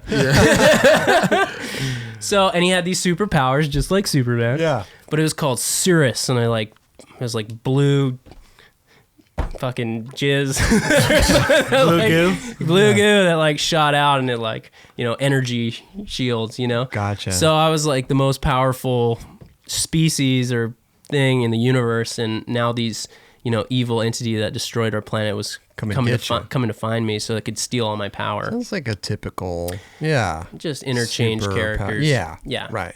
So I went, they sent me to an audition, and he actually got me like an acting coach, and like the dude like really went to bat for me. The director? Yeah. Wow. And I was like, this is kind of your movie. Can't you just like make that call? You can hit a Brad Pitt or something. Yeah. No, hindsight, I mean, he hooked it up, and I went to like 3 or 4 rounds of auditioning, and then I got the part for that. Wow. And they have prosthetics, right? Yep. So I'd have to wake up at 3:30 in the morning. Oof. And start putting on these prosthetics, and it took like 4 or 5 hours. Damn. Yeah, but it was hilarious. Like, Like, skating it. what's that? Yeah, and I had skate in it, for real, and brand new shoes. Like it was S Costins, like Costin 5s. Oh, sick. Yeah, and I was pretty familiar with that shoe, but anyway, it was funny that it worked out. How long was the whole filming of that movie? About actual days, I think it was 18 days that I was on the shoe. That's not bad, actually. So, but it was a pilot, right? So it was like they basically wrap it up and then pitch it and see if it sticks. But it didn't get picked up, unfortunately, for obvious reasons. No. Still got paid. Still got paid. Beautiful. Yeah, but it was funny because I had like this huge, like it was almost like a ball sack nose, like and then these like weird fat dildo fingers. Like it was so. Do you have photos of that stuff? I do. I can send it to you. Yeah, please do. Yeah, You it's can find it on Google. Oh, yeah? Okay. Well, I'm sure he has behind the scenes photos too. Yeah, but I remember they had like these really big like contacts that basically made my whole eye blue. Oh. But they're fucking so big. I don't even know. I like didn't even think it was possible to fit those in your eye, and so I had to put those in and then skate. Oh, jeez. Like basically a new complete with new shoes and do like Smith grind the flat bar and like skate this mini ramp and like try to rip. It was tough. It was tough. It was super tough, and I couldn't because everything's glued. Oh, so Like you can't move. You know what I mean? So, that's why you gave up acting and you went with Powell. Yeah, pretty much. I was like, this is way too restrictive, bro. You got me all fucked up. was that the last movie that you did? No. So that one, but there was a long hiatus after that. Oh, okay. So after that, right? I think between the two, I made roughly around like 70 grand. Oh, wow. Nice. And I'm talking. There's like a window of like a month and a half. So it's like bad. no, but this one I credit my dad 100%, 1,000%. Yeah. My dad basically sat me down and was like, "Hey, you got this money. I'm gonna co-sign for you on like an apartment, basically, and so you don't blow it, basically." And I was like, "Cool, sounds good." So I basically took all that money and put a down payment on a loft. Sick. You bought it. I bought it. Dope. Yep. And I remember that I was 18. That's amazing. Yeah, it was crazy. It's crazy. Smart. In Canada? Yeah. In Canada, in Vancouver. Do you still have it, or did you end up selling it? No, I ended up selling it. I rented it out for years because after I got the loft, then I had to gut it, and we had to like, do it up, Fix it up. It was kind of like bittersweet because it was. I don't know if I was ready for all that responsibility. You know what I mean? It made me snap into it pretty quick. But it's still it's income every month for you. You're paying the mortgage on that. Paying the mortgage. You're probably, So good. the well kind of dried up right after the Zolar thing, and I just went back to doing background work. And it was paying the bills, but that's it. And so I was like, okay, the avenue was pretty clear at that point. Like I could keep working and paying this off and just grinding. Yeah. And then so basically Powell and some of my other sponsors called me and were like, "Hey, dude," it was like almost like like a small intervention, just kind of checking up, like, "Hey, where's your head at? Right. Are you gonna try to do this acting thing, or are you gonna skate?" And I had to really think about that for a second, and but it came pretty clear, like, I want to fucking skate, or at least I want to try to really do it. I'd always question if I didn't give it that 1,000%. 1,000%. Right, I'm gonna stop. I'm gonna cut that out now. I think I'm killing that joke. So I basically talked to my mom and talked to my dad and just told them what I wanted to do, and I was like, "Hey, I'm gonna rent this place out." Okay. And I talked to Powell and Michael Furukawa. That was the brand manager at the time, and Washburn. I was like, hey, I'm super down. Like, I want to come down, but I don't want to do this illegally and sketchy and not have a plan. So I was like, is there any way that like we could work out some sort of visa situation? So they looked into it and they're like, yeah, we can work with you on that. Awesome. So I started the visa situation, and once that was a green light, it was like, it's Go on. time. So I like packed up, fucking beelined it back down here, and that's when That's I moved when you in. moved upstairs. Yeah, that's when I moved upstairs Interesting. with Jared. Okay. What year was that? Maybe 2006, 2007.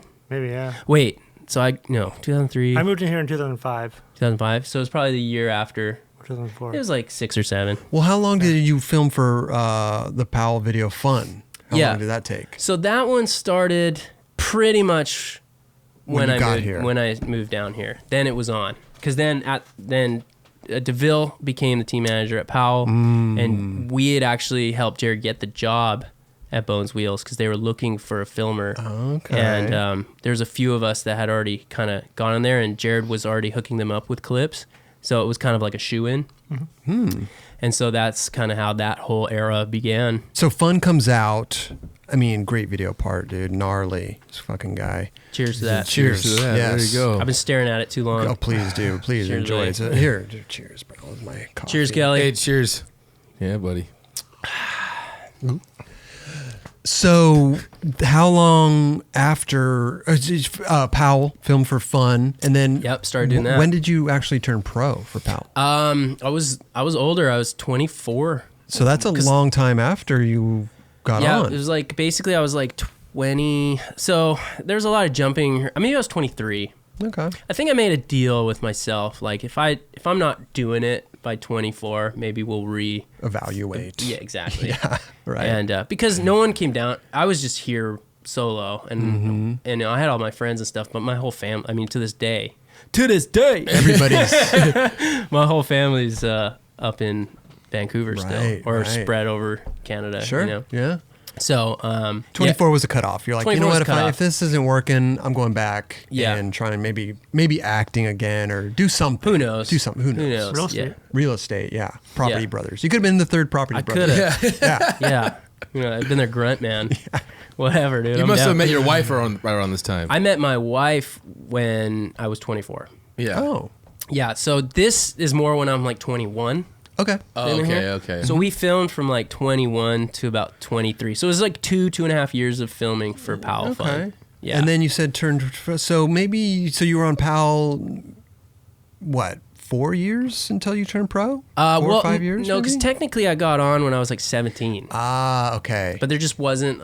But after the acting thing, after you made that decision Right. to come down here, So it was get like the visa. when it was really on. Yeah, that it was feels like, that feels like when it was really on, right? when it was really on. It was like basically 21, and then 24, 23 and a half, 24 was like when Fun came out and I turned pro. Okay, so you turned pro right after Fun. Yeah. Well deserved. Thank you. Yeah. Yes, yes. Seriously. That was tough. What, the part? Yeah, that was hard. Yeah, Dude, Dude, that was I hard always to trip film. on, and you may have had this in your Berrics part as well, but it may have been in Fun but there's this huge bank to this gnarly fence. That was Berrics. But you kickflipped it in Oh, one video. That was Stereo. That was a welcome to Stereo. So that was after. Wait, Yeah. was that the Gotcha. Patrick Henry's? Yeah. Okay, that was fucked up. And then in the Berrics part, you frontside flipped it. Yeah. Yeah. And that caused some beef. Yep. Yeah. Wait, yeah. why? Colin Provost frontside flipped it as well. Who did Before or first? after? So we could. Is this debatable or We is can this? do this. Yeah. I don't want to stir up. I mean, it's pretty much water under the bridge at Yeah, this this point. was years ago. Yeah, this was. Was there actual beef though? I mean, you'd have to get his. People made it a big deal on Instagram. I remember that. Oh, I'm Yeah. sure. Who made it a big deal? People. Just people in general. Yeah, honestly, it was kind of almost probably better for both of us that people made it a big deal. Oh, yeah. Yeah, I you get know what more. I mean? Yeah. For sure. But there's like legit. I don't think animosity is the word, but like whatever's under that. You know, it was kind of a situation sucked. Well, it's not like you both did like a back tail something out on a ledge or something. You know, Yeah. this was Right. like a gnarly trick. Nobody does it. I can just tell you my side. Yeah, no, And tell- then yeah. I don't know if Colin's been on here. No? No, no. Oh, but We'll get there you his go. side. Get him I'd love on, to, and then yeah, he yeah. can tell you his side. Yeah. And Well, we can. Next week. Yeah, Colin, come next week. We'll get your side and then we'll get his side. Okay, cool. If you want to go there. I don't mind. Have you talked to him since? You know. Yeah, There's always your side. he's- There's your side. There's his side, and then there's the truth. Yeah. Yeah. We'll get to all three of them for sure. Great. Yeah. For the record, though, Colin's been to the brewery. Oh yeah. And everything's is good on at least on this end. So we're good. But after I kick flipped it, I was like, I want to frontside flip this fucking thing. Gotcha. All right. So it was on in my head at that point. And so then I started filming for the Berrics part. This is 2014 and 15. This is back to back years. Yeah. Yeah. Yeah. So at the time, I was working for Surplus, doing some sort of like just kind of helping, doing some team management stuff and whatnot. And they did Mystery at the time. And this is after Jamie, I think, sold the rights to Surplus. Okay. And I'm gonna like damnify people right now, and I don't really like want to. You know what I mean? Okay. But Windsor James rode for Mystery at the time. Yep. And it was kind of like in passing, like I think I was giving him some boards or whatever, and just kind of talking about like what we're working on, this, that, and the other. And I was like, oh, he asked me what I'm working on. I was like, I'm working for my Berrics part, and I'm almost done. I'm trying to get my ender. Yeah. And he's like, oh, what are you trying to get? So I told him I was trying to frontside flip Patrick Henry, and I was like literally about to go there, and so I went and I put it down and I didn't roll away, and I went and shot it with Blayback. Okay. And Blayback got a really sick photo. Yeah. And so what I found out, and again, this is my side, and this is what I found out. So I don't know exactly how it went down, but word caught out that I was trying it, and I guess that crew like went there to do it. Oh. Yeah. But it was after, like, It was after you tried it already. Yeah, I tried it. I shot the photo, and but basically Windsor went and told that crew, and they went, and apparently he did it. But I didn't, I don't know if that was, he did it. But right did you then. hear that he went and tried it at that point? Yeah, so that was the rumor that he went there and then he did it. Interesting. Yeah. Okay. And that got to you at that point. Before you actually Before did you it. actually did Before it. I actually did You it. put it down once, you had to leave, he went, did it. Yeah. You caught wind of that and you went back and did it. Yeah. Right. Yeah, I went back. So you can, I don't know how you guys would interpret that, but I was on a timeline for my ender, and I literally And you knew that yours would probably come out first. Yeah, well, it wasn't aside from all that. Like, I was already set on doing it. I'm not gonna not do it. You already kickflipped it once. You know what I mean? And then Yeah, the and fact you've already put it I down. already went there and I did it. Yeah. Like I put it down. We got the photo. Like, because there's hearsay. That after I went and did it, someone else tried it or did it. I don't know. Did you ever talk to him about it? Not it really. Really? Yeah, not really. I It kind feel of like- got weird after that. Oh, it did. Well, obviously. So I don't know what the story is like. So the story from what I heard is like, oh, I stole it from him. Oh. And then my footage came out because I was on a deadline. That was literally the last trick for my part. Yeah. And then we got that, and we got it the day that they were editing the master. Oh, wow. So it was like, And plus, it's an internet. You're going to straight to internet. right, So. right. And that was like pretty much my big part, like the biggest It was part great. I've It had was since like either Fun or that old Bones video. You know what I mean? Yeah. Like all the other ones were cool, but they weren't like definitive. I I think. want to know what happened. Yeah. So it came out. Get Colin Provost on the phone. You Raj. get- We're going to have him sit down next week. Yeah. Hell yeah. No, but I think all that stuff's funny. No, I mean, it's- at the time, Right. it's probably just like, oh, this guy did it. Then Instagram, all these people are, like you said, making a big deal about it on Instagram. But, I mean, at the end of the day, you guys just want to land this trick. It's not like screw that dude, whatever. It's like, yo, I want to do this. Like that's a gnarly spot. I was already committed, right? Yeah. It was Yeah. it was already on my path, like set trick list. This is my last one. I'm getting it. But they could have even said like, oh, let's go to this spot. Hey, Colin, yeah, you could probably frontside flip this. He probably possible. maybe even didn't know. Quite possible. Wait, didn't Lot of someone hard flip that scenarios. spot? He did. Dude. Yeah, so it doesn't Oh even. my God. It doesn't even matter. What are we still on this for, bro? It doesn't even. I think he 360 did too. Jesus. That thing is. Yeah, it does. Fucked. That's what I Oh, mean. dude. Hindsight, it doesn't even. Yeah, that's... It's a oh wrap. my It's God. a wrap right Did there. you get towed in on a car or just a Motorcycle. bungee? Yeah, motorcycle. Well, yeah. first one- Waylon, my buddy Waylon. First one was Hendricks. bungee. Bungee. Kickflip. Kickflip was bungee. Bungee. And what's funny about that is like, remember when Palace used to do those like news reports? Oh yeah. Yeah. PWBC? Yeah, I think Yeah. so. So that made it. That kickflip made it, and they're like kind of giving props, but at the same time like super clowning because of the way like I am, I guess. Okay. Yeah, like it was really funny the way they did it, but they basically cut to like a not football, but rugby locker room, like of everyone cheering. Oh, Dude. wow. Oh, it was brutal, man. Yeah, that one hurt a little bit. So that was after the kickflip. That was after the Yeah, kickflip. yeah. I remember that. Wow. Yeah. So you did bungee and then motorcycle? Yeah. So after I smartened up on the second one because you can't the bungee. I got clowned on for the bungee, using a bungee. Also, the bungee at the time was like it was pretty new and weird. Yeah, it was new and weird. Yeah, I feel It like looked now gr- it's People use it all the time. I think now it's normal. I mean, I've never used one, but like, They're dangerous, dude. yeah, Oh, that they thing probably went are. back at you? Yeah. Well, not only that, but it's like unfair to your whole crew that you're with because they have to help you pull it back. Yeah. And Oh. so You can pull it back yourself, but it takes a lot of work. Oh, yeah. yeah, but I mean, you got very limited tries Yeah. if you're pulling that back Oh, by yeah, yourself. it's- It yeah. wears you out. And then you're fighting with it, trying to get on your board. Like, and then if you throw it wrong, it'll like tumble in front of you. Oh, Do you remember not Corey, Tori Powell's back tail at the little hip to like green flat bar? It's like off Sunset. It's in a parking lot. I don't know.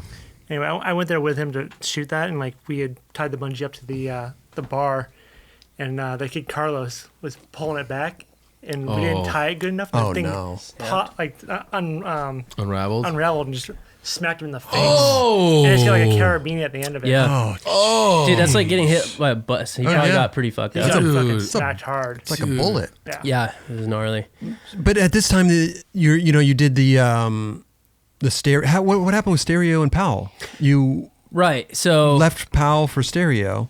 yeah. Well, Wow. Clean no, house. I got cut from Powell. Oh, Oh, yeah. Yeah. They let everyone go at that They point. let everybody go, saying they were going in a new direction. okay. Wait, I wanted to ask about what was it like skating with Josh Hawkins? Dude, Josh is the best, Gnarliest ever. dude. He's the most talented guy I've literally ever met in my life. What do you still keep in contact with him? or- Yeah. What is he up but to? he doesn't give me enough heads up when he just will text me randomly when he's literally in my town, and he'll go like, "Hey, Urban Pizza, 30 minutes." I'll be like, "Bro, I got like Yeah. Kids. I was gonna say I got 2 kids, but I don't got a Right, 16 year. right. I'm not like carrying a 16-year-old.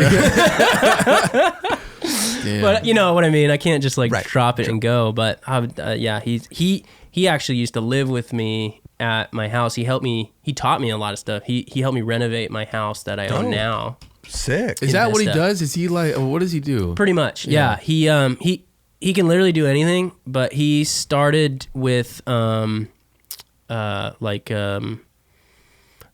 what's the term? He basically fixed up old cars. Okay. Restoration. Fabrication. Okay. A Oh, lot of that, like sick. welding and stuff. And then it went into more of carpentry. Gotcha. I love So that shit. he has an Instagram. It's called like J&H Designs or something like that. okay. But he gets jobs all over the place. Sick. He'll build whatever. He'll build a mini ramp and then he'll build a fucking guest house, like whatever, you know. Wow. Does he Yeah. live down here or was He lives in Arizona. Arizona? Yeah, he's born and raised Arizona. His video parts trip me the fuck out, Yeah, dude. incredible. So gnarly. He was very methodical. Yeah. Yeah, way more methodical than I was. But like he'd have it all tuned. Like he'd have the song and all those guys were that whole crew, Yeah. like Buster and Hunter O'Shea and all the Happy Medium guys. Oh, yeah. Fuck, they had a knack for that. Yeah, those dudes are dope. That Happy medium. bowl of talent there, like John Mata, John Mata. all of them. They're just so unique. They were awesome. They still Totally. are awesome, I'm sure, but Yeah. Yeah, lost dude. touch. So what happened with the Powell thing? They decided to cut the whole team. Yeah, so It must have been devastating. I mean, here you had this video part. You're pro. I mean, now what? the sales just weren't supporting it. I think like once Fun came out, and I think Fun. I'd like to hear outside feedback on Fun, but I feel like it made like a really It was a great video. big It was impact. good. Like I no remember- one really saw that coming. No, I remember when it came out. It was big. Everybody was talking about it. Yeah, so we went on like a month-long tour across the states after that. It was maybe a month and a half, and we did like 24 demos and premiered it every night. And that was seriously some of the best times of my life. Right Maybe there. they were thinking return on investment for the video, which you should never do. Never, yeah. 'Cause Well, it videos- used to be something back in the day. Oh, dude, yeah. Yeah, like videos were sold like crazy. Now it's a different story, you know? Yeah, I think it was just videos Powell sold back in the day. Oh, yeah. Like, dude, they sold so many. Yeah. Oh, yeah. It was. I'm sure it was multiple things. Yeah. Like, but long story short, it did what it did, and I think they realized it wasn't gonna.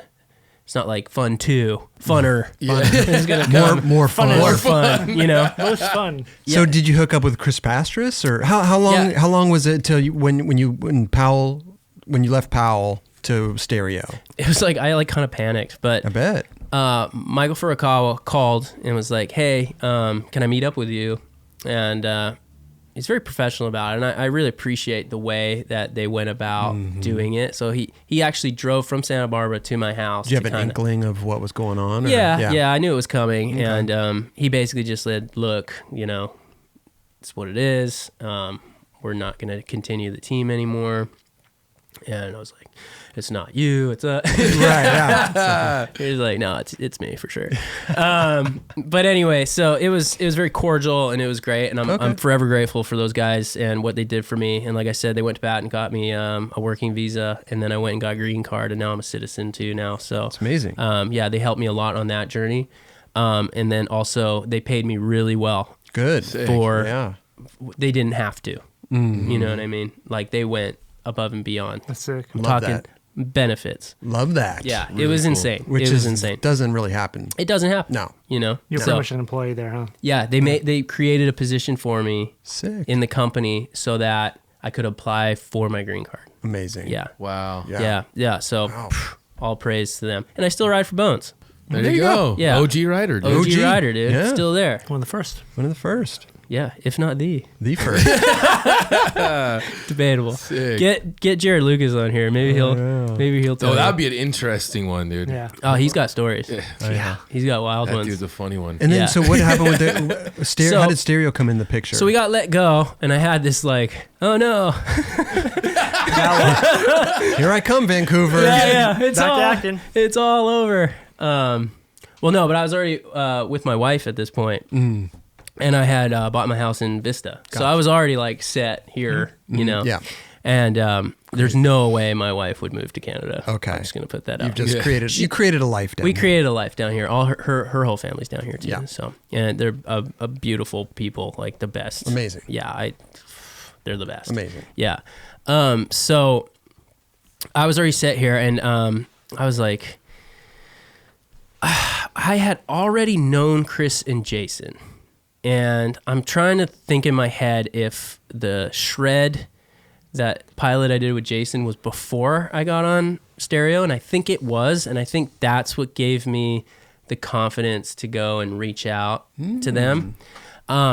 And the other thing was that Stereo at the time was distributed by the same distributor that Thieve Trucks was, and I was riding for Thieve Trucks. Oh, okay. So Surplus. Surplus. Same building. Yeah, I think it was. Maybe it was Surplus still then What? too. Was it? Was I thought they Picard? were like Syndrome for a while. Yeah, no, that was Silver. I don't know. We'll just say Surplus.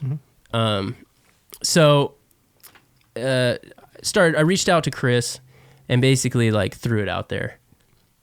And I think at the time too, we were doing like for Do Tour and stuff. I was like co-anchoring some of those. Oh, So I'd okay. like talk with him quite a bit. And Chris and I get along like super well. He's great. Yeah, yeah. I mean, how could you not He's get, great, yeah. get along with that dude? Yeah.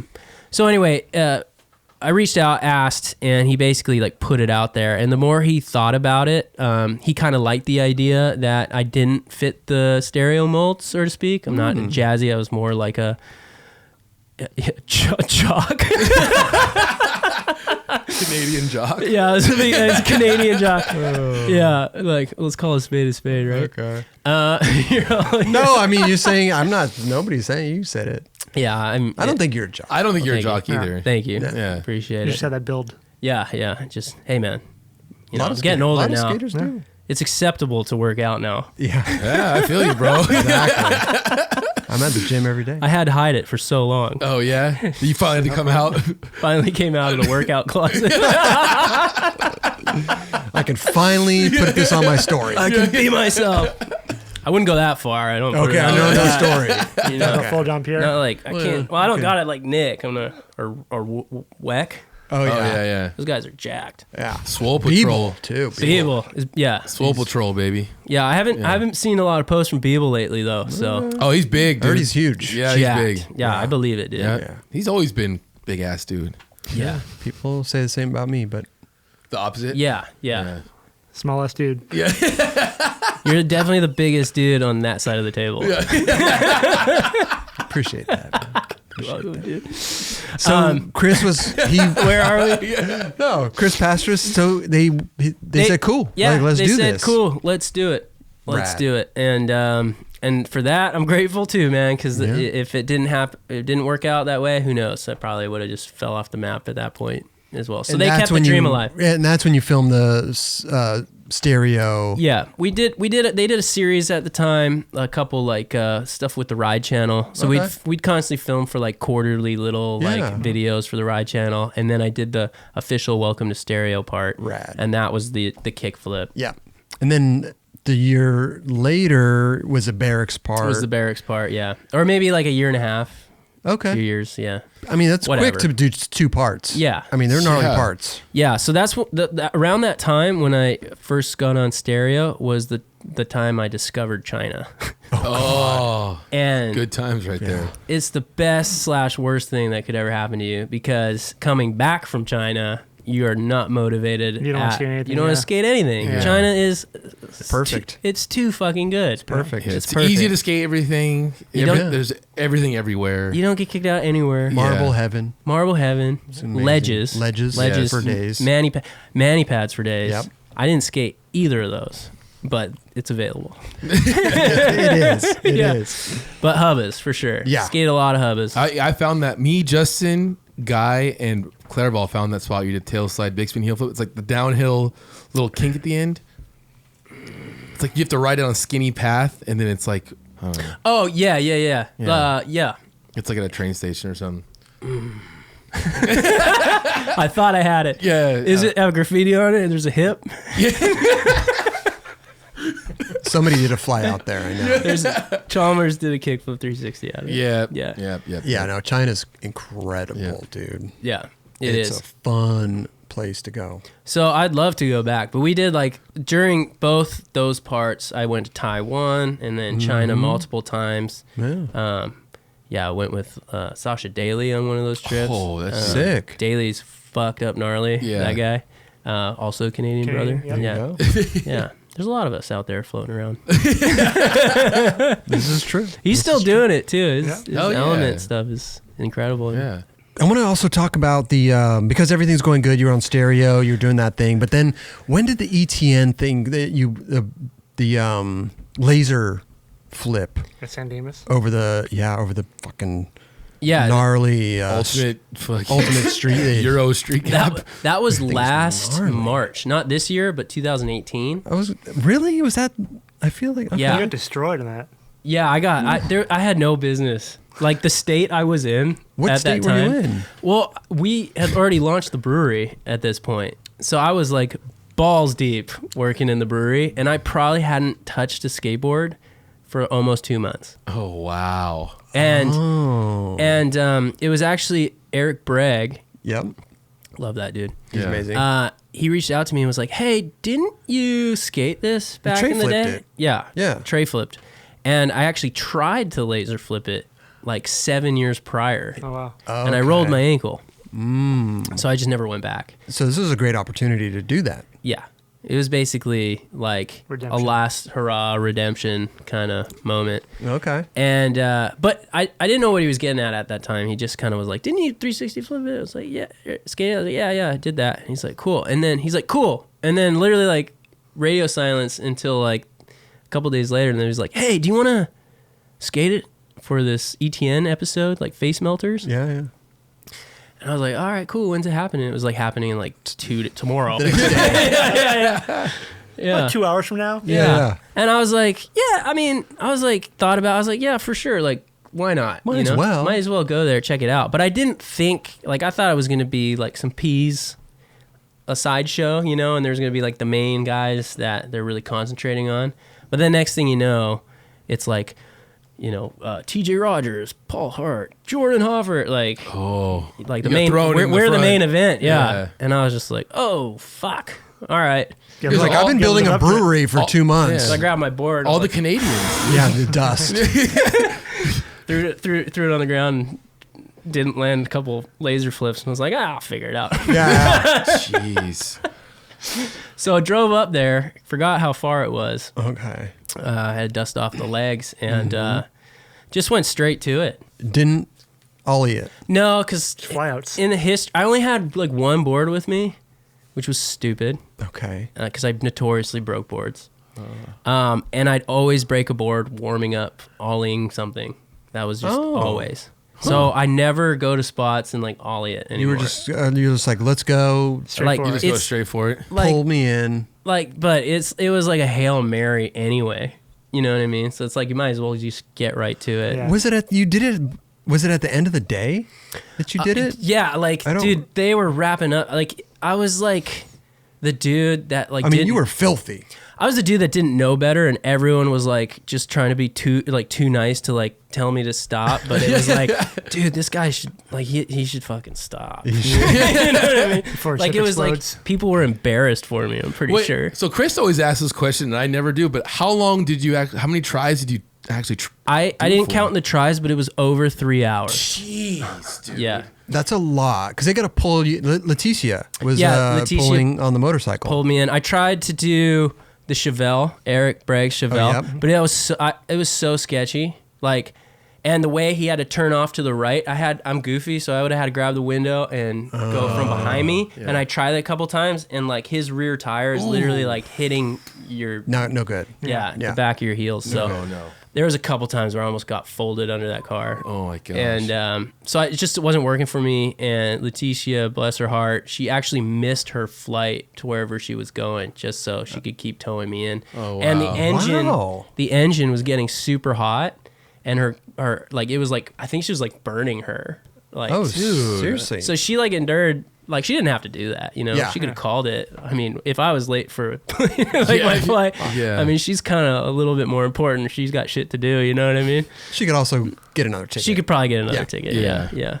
So, but anyway, shout out Leticia That's for incredible. hanging in there with me. I appreciate so 3 that. hours later. 3 hours later. They were literally wrapping up, right? I mean, everybody did their tricks. Yeah, so they initially told me it was a 2-hour broadcast because it's live. And they usually finish it there.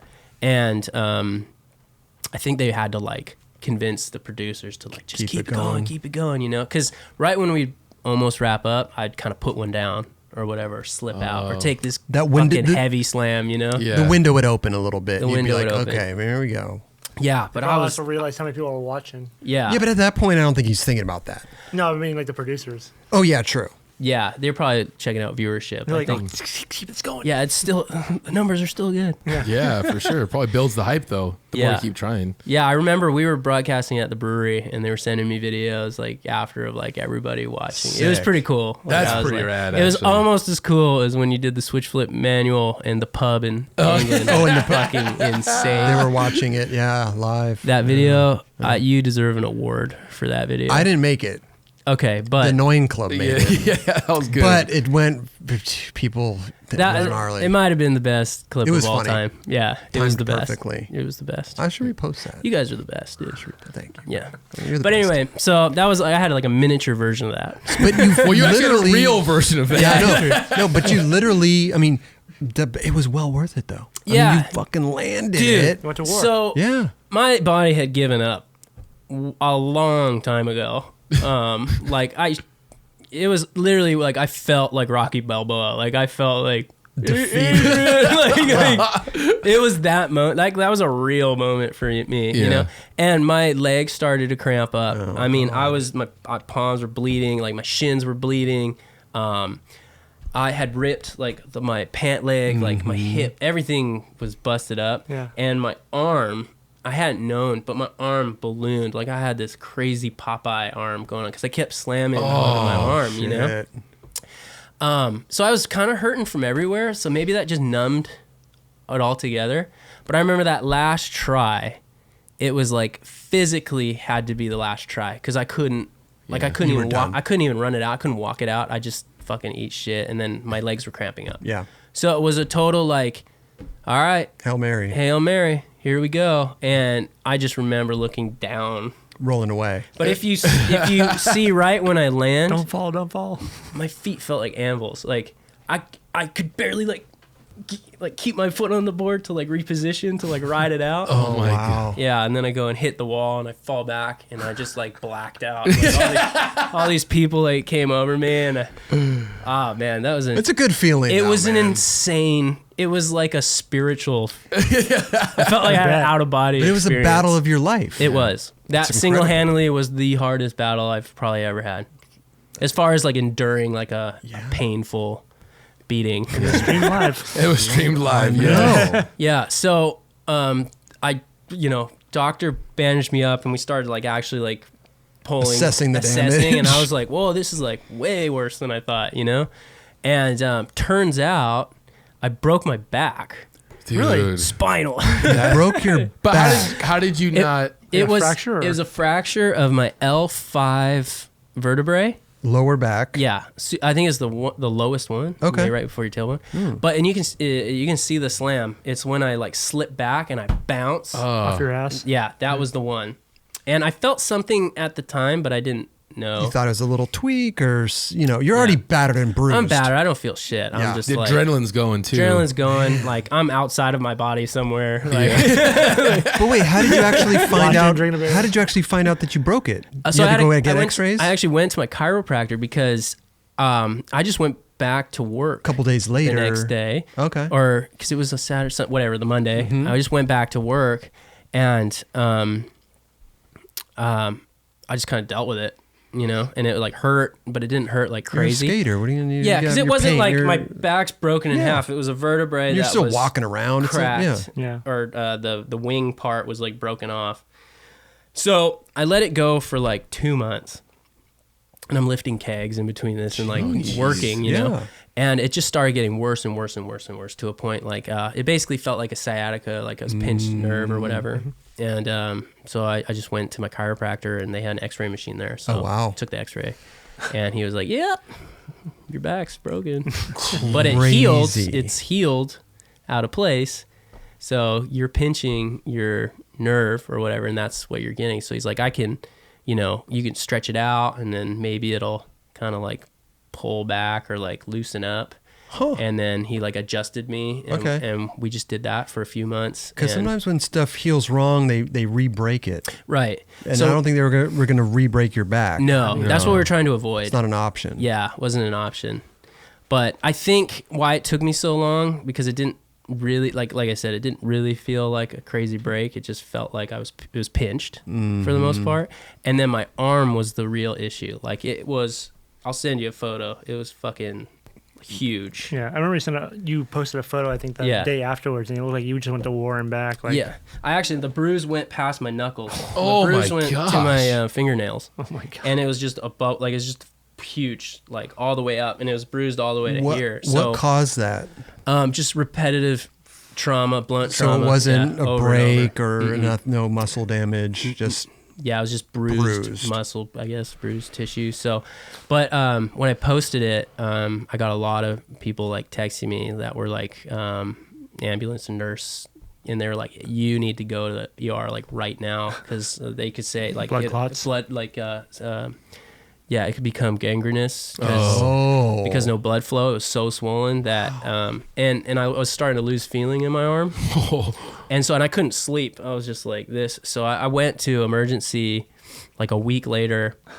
I was stubborn. You know? I know. What are you doing? I don't know. Come on. Terrible insurance. Yeah. Okay. Oh, jeez. So I went, and literally I was standing in line, and the line was like out the door. And I literally saw this grandma's like half of her face fall off, and I was just like, "Fuck this, I'm out of here," you know. Like You left. So I left, and I just iced it and dealt with it, and it's pretty stupid hindsight, but Then it just healed on its own. so yeah, it just ended up healing. I didn't lose it. Thank God. Still there, you know. dude. Still So good. crazy. Man. Yeah. But it's so funny to me all the gnarliest shit that you've done. I mean, for that to be the one Yeah. is kind of funny.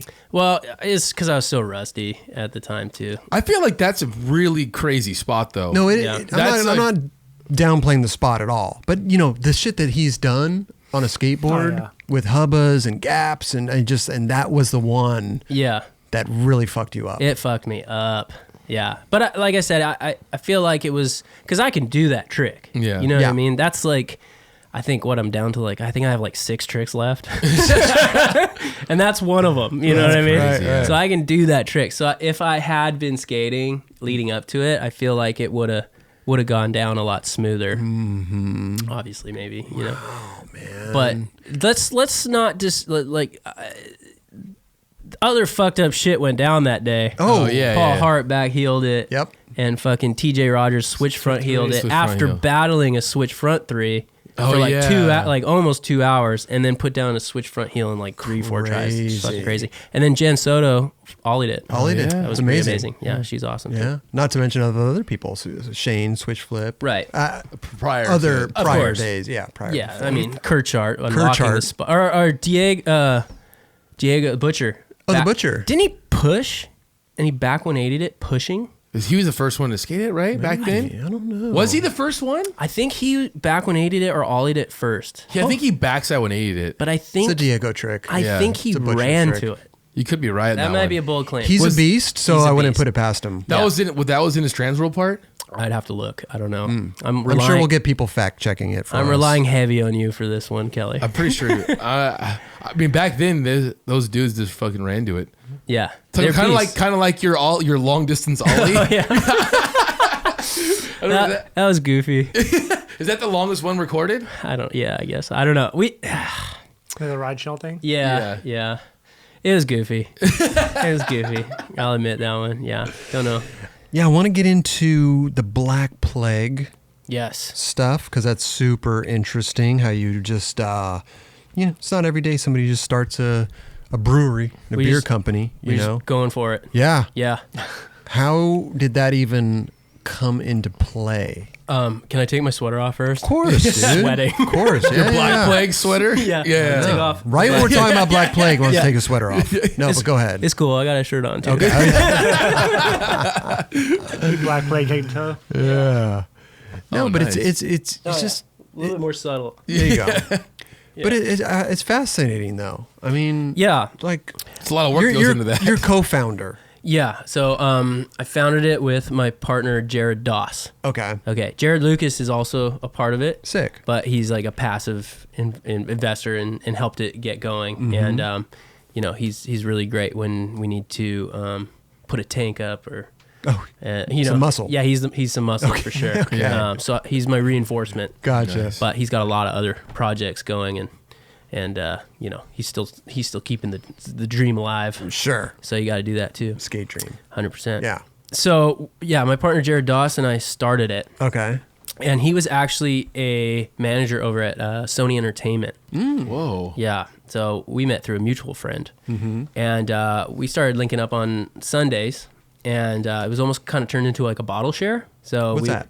It's like when you bring some of your favorite beers, or you Oh. bring a beer. And Like potluck. Yeah. Yeah. And you kind of just share and... Yeah, try this. Yeah. Yeah. Instead of casseroles, you bring an IPA. Yeah. Yeah. Do you discuss it too? You're Yeah, Like, so I like this beer. This is. yeah, you nerd out a little bit on the beer. At this point in time, there was no talks of starting your own beer company. No, because how I met well, we met through a mutual friend, but Jared was also like a kind of a tech wizard.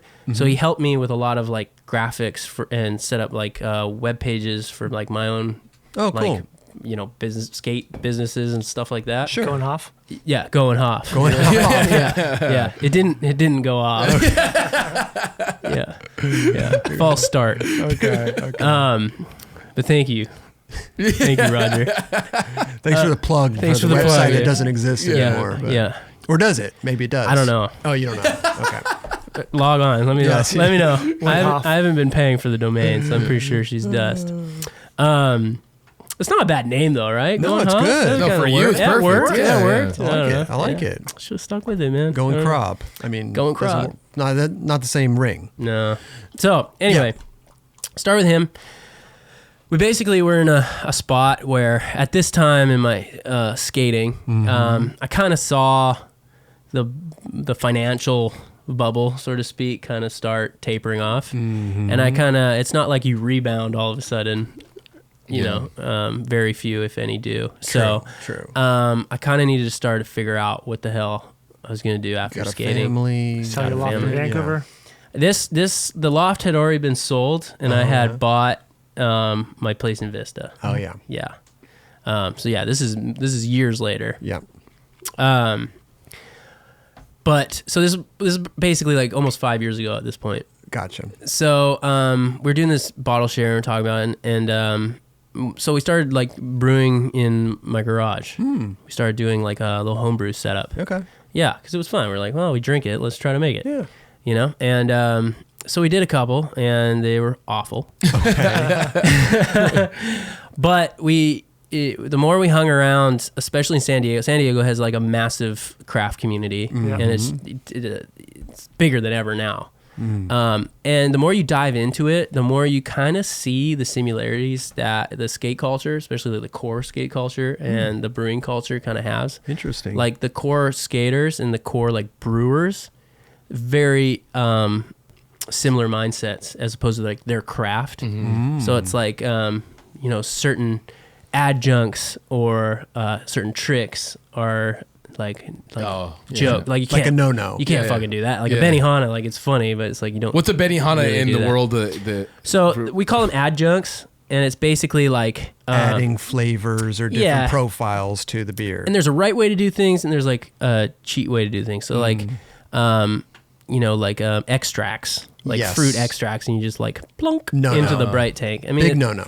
A lot of people do it, especially as you scale up and you're brewing thousands of barrels. I mean, financially, it's just the way you do it. Okay. But it's just kind of like joked. It's like a joke. Like it's like frowned upon. On a craft level, it's like take the time to go buy the fruit, or at least source out like a proper farm and like get real like aseptic like good ingredients and do the process the right way kind of thing. Yeah. So it's kind of the same, like, and glitter beer or like any gimmicky stuff like that. You know what I mean? Charlie loves glitter beer. Glitter beer, yeah. I just like glitter milk. Glitter milk. Yeah. Exactly. So Saturday nights, like most recently, like seltzers. Yep. Like the hard seltzer. The hard stuff. seltzer. I mean, it's taking over my store. I hate to say it. Like it really is. Like you see every like you know, article or news just about like the seltzer. Well, 0 craze. calories, all this shit. Yeah. Right. Yeah. So times are changing, and you kind of got to change with it. But those kind of things for your purist brewer, like they want to do super clean beers, true to style, and do them as best as they can because they're building a name for themselves within the industry, right? And it's kind of like the same with skating. It's like you want someone with good style that does the nice bag of tricks, that's got the right sponsors and you know, the right look. Sure. And so it's So very it's not a kook. Yeah, exactly, not a kook. So it's funny. It's funny to see those kind of similarities in both those industries. You know what I mean? Yeah. And I get it. You know, I mean, personally, I didn't get it majority of my career. Purple beanie, purple shirt. You know, but I'm Canadian. What do you know? Old generation Canadian. But this, now you're American and now you understand. Yeah, best country in the goddamn world. Oh, fuck yeah. So you guys were brewing. I pay for my health care. Yeah.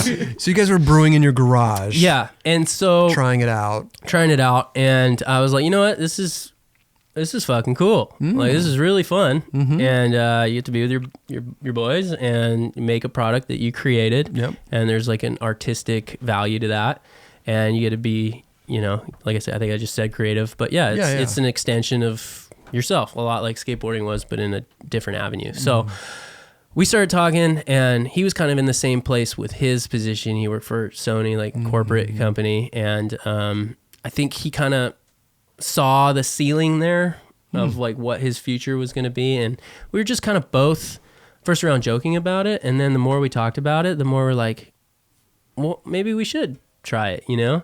And it was kind of like, well, I kind of got a network of people that could help fund this and be a part of it, you know what I mean? And then his background is all company structure, data-driven metrics, historicals, projections, all that stuff. So he can map out the systems for company growth and have a real solid game plan. Structure. Because companies change, you can't. The mindset has to change. You really do have to have a dialed-in roadmap in order to really get out of that infant stage in the company. Right. You know, You need to be determined at time as well, too, though. exactly. Yeah. You got to be able to shift and make hard decisions. Sure. So we put together a PPM, basically an investment deck. Okay. And I started put a plan together for sure first, Right. and figured out how much we needed to raise to get started. And I basically went to my network, and Jared Lucas also, we basically, me and him, like, reached out to our network and started pitching this thing, seeing if there's anybody that wanted to bite on it and could believe in the dream. And turns out a lot of the people that jumped on board were kind of in a similar position where they were in their later years of skating and they had some money, and they wanted to invest it in something long term, and I guess trusted me. Yeah. It's a big trust. It's a huge trust thing. When you're taking people's money, That's a big. It's massive. That's huge to carry on your Especially Tony Hawk's shoulders. money. Yeah. Well, he's got a lot. He does. But for the people that don't and are really looking for something, and they're putting their money in that they've hard earned. 1,000. 1,000. It's a lot to carry on your Thousands. It's a lot to carry on your shoulders. I couldn't even imagine. It's massive. So that was when I borrowed $20 from somebody, I'm like, God damn. I know, dude. It is. It's definitely on your shoulders, right? But it also $20 back, by the way. Huh? I want my $20 back. Yeah, whatever. This guy. Raj money. Yeah. Right? You go to sleep with that on your shoulders, right? Uh-huh. And you embark on this journey, and the amount of things we had to learn at the pace that we had to learn, it's like you couldn't go to school. You could in the last 4 years I would have, I could have had like I couldn't even know how much schooling that would have been. Yeah. But we had to jump in, and it was like it literally felt like getting dropped out in the ocean and like, figure it out, dude. Here you go. We trusted you. So you'd wake up, you wake up multiple times in the night and just be like, holy fuck. What have I done? Yeah, what have I done? We got to make this work. And that's even with a plan. It's not like it was like, hey, we're dead in the water, we don't know what we're doing. It's like, no, we're going to do this, but not having any commercial brewing experience and not coming from a major corporate background as far as company structure and growth and P&Ls and having all these pieces in place. Like, I had to really trust Jared that he knew what he was doing, and so the trust tree had to be very strong, and we just had to go. We just had to nail it. And if we didn't know something, we had to be super resourceful and just figure out. In hindsight, super underfunded. Oh, really? Super underfunded. Oh, wow. Like, we launched, and we reached out to it was a company called Cultivate, and they really tried hard to make it work with us, but there's just too much padding for all the bids and all the trades to come in. So we basically bailed our general contractor. Like we had already signed a lease on this building, so we were committed on this like 7-year lease, 13,000 square foot building. Damn. That's the one you saw with the 100-foot ledge in it. Yeah, the ledge. Yeah, that I invited you to. Yeah. Okay, he did. You sent me the screen grab. I thought I couldn't. I thought he didn't invite me. Yeah, but he did. I included you. I don't know why he didn't respond. Anyway, so far away. You don't respond to DMs. No. Yeah. No, he tagged me in a post. It was a tag. Yeah. It was a tag. It was a tag. Drive to San Diego? No. Yes. I was like, who's this kook? No. I know you, bro. Yeah.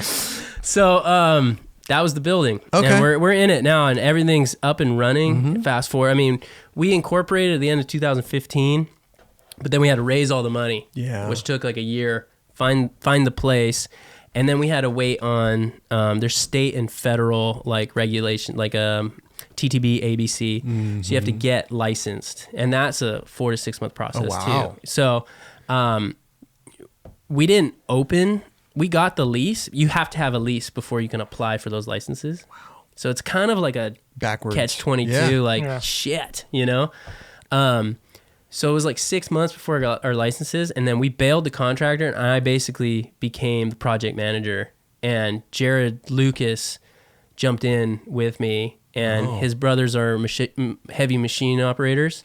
So we just started gutting the place, digging all the trenches for the plumbing, like the underground plumbing. And like I was the direct contact with the city, so I had the plans, and I'm going through all the plans and reading this with all the trades, and I'd never done this before.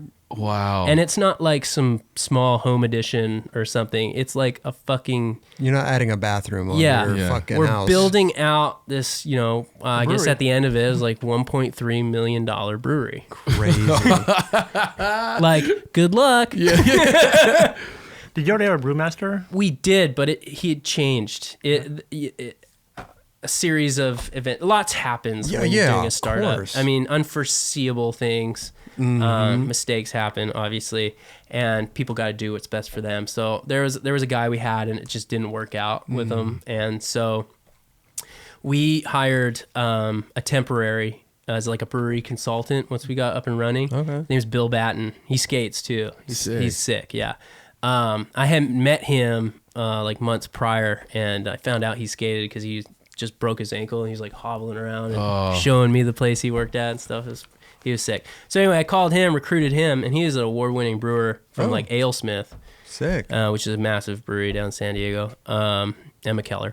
And so he came. He was like, "Cool, I'm down to work with you guys." So he came in and started brewing for us, and basically adapted the previous brewmaster's recipes. Kind of got them dialed in. Okay. And at the same time, while we were doing the build out, I had a sales rep that worked for Fastenal, and he'd come in and sell me bolts to like bolt the tanks down. And he just slid in one day and was like, "Hey, I homebrew, and here's some of my stuff. Try it." And we're like, "All right, sick." So we like tried it, and then as soon as we were hiring, he applied for the seller position. So he started as a cellarman, and then as soon as like there was an opportunity to step up and start like brewing, he basically like jumped all in. Wow. And now he's our head brewer. His name's Eric Heeg. Okay. So he had no commercial experience prior to our brewery, but he had been a home brewer for like 5-6 years. Crazy. And we found a fucking stud. Yeah, Like, it was one of those that had to be meant to be kind of things, because it's like the planets don't really align like that, like out on a whim, Crazy. So he's our head brewer. Yeah, we don't call him brewmaster because that requires a pay raise. I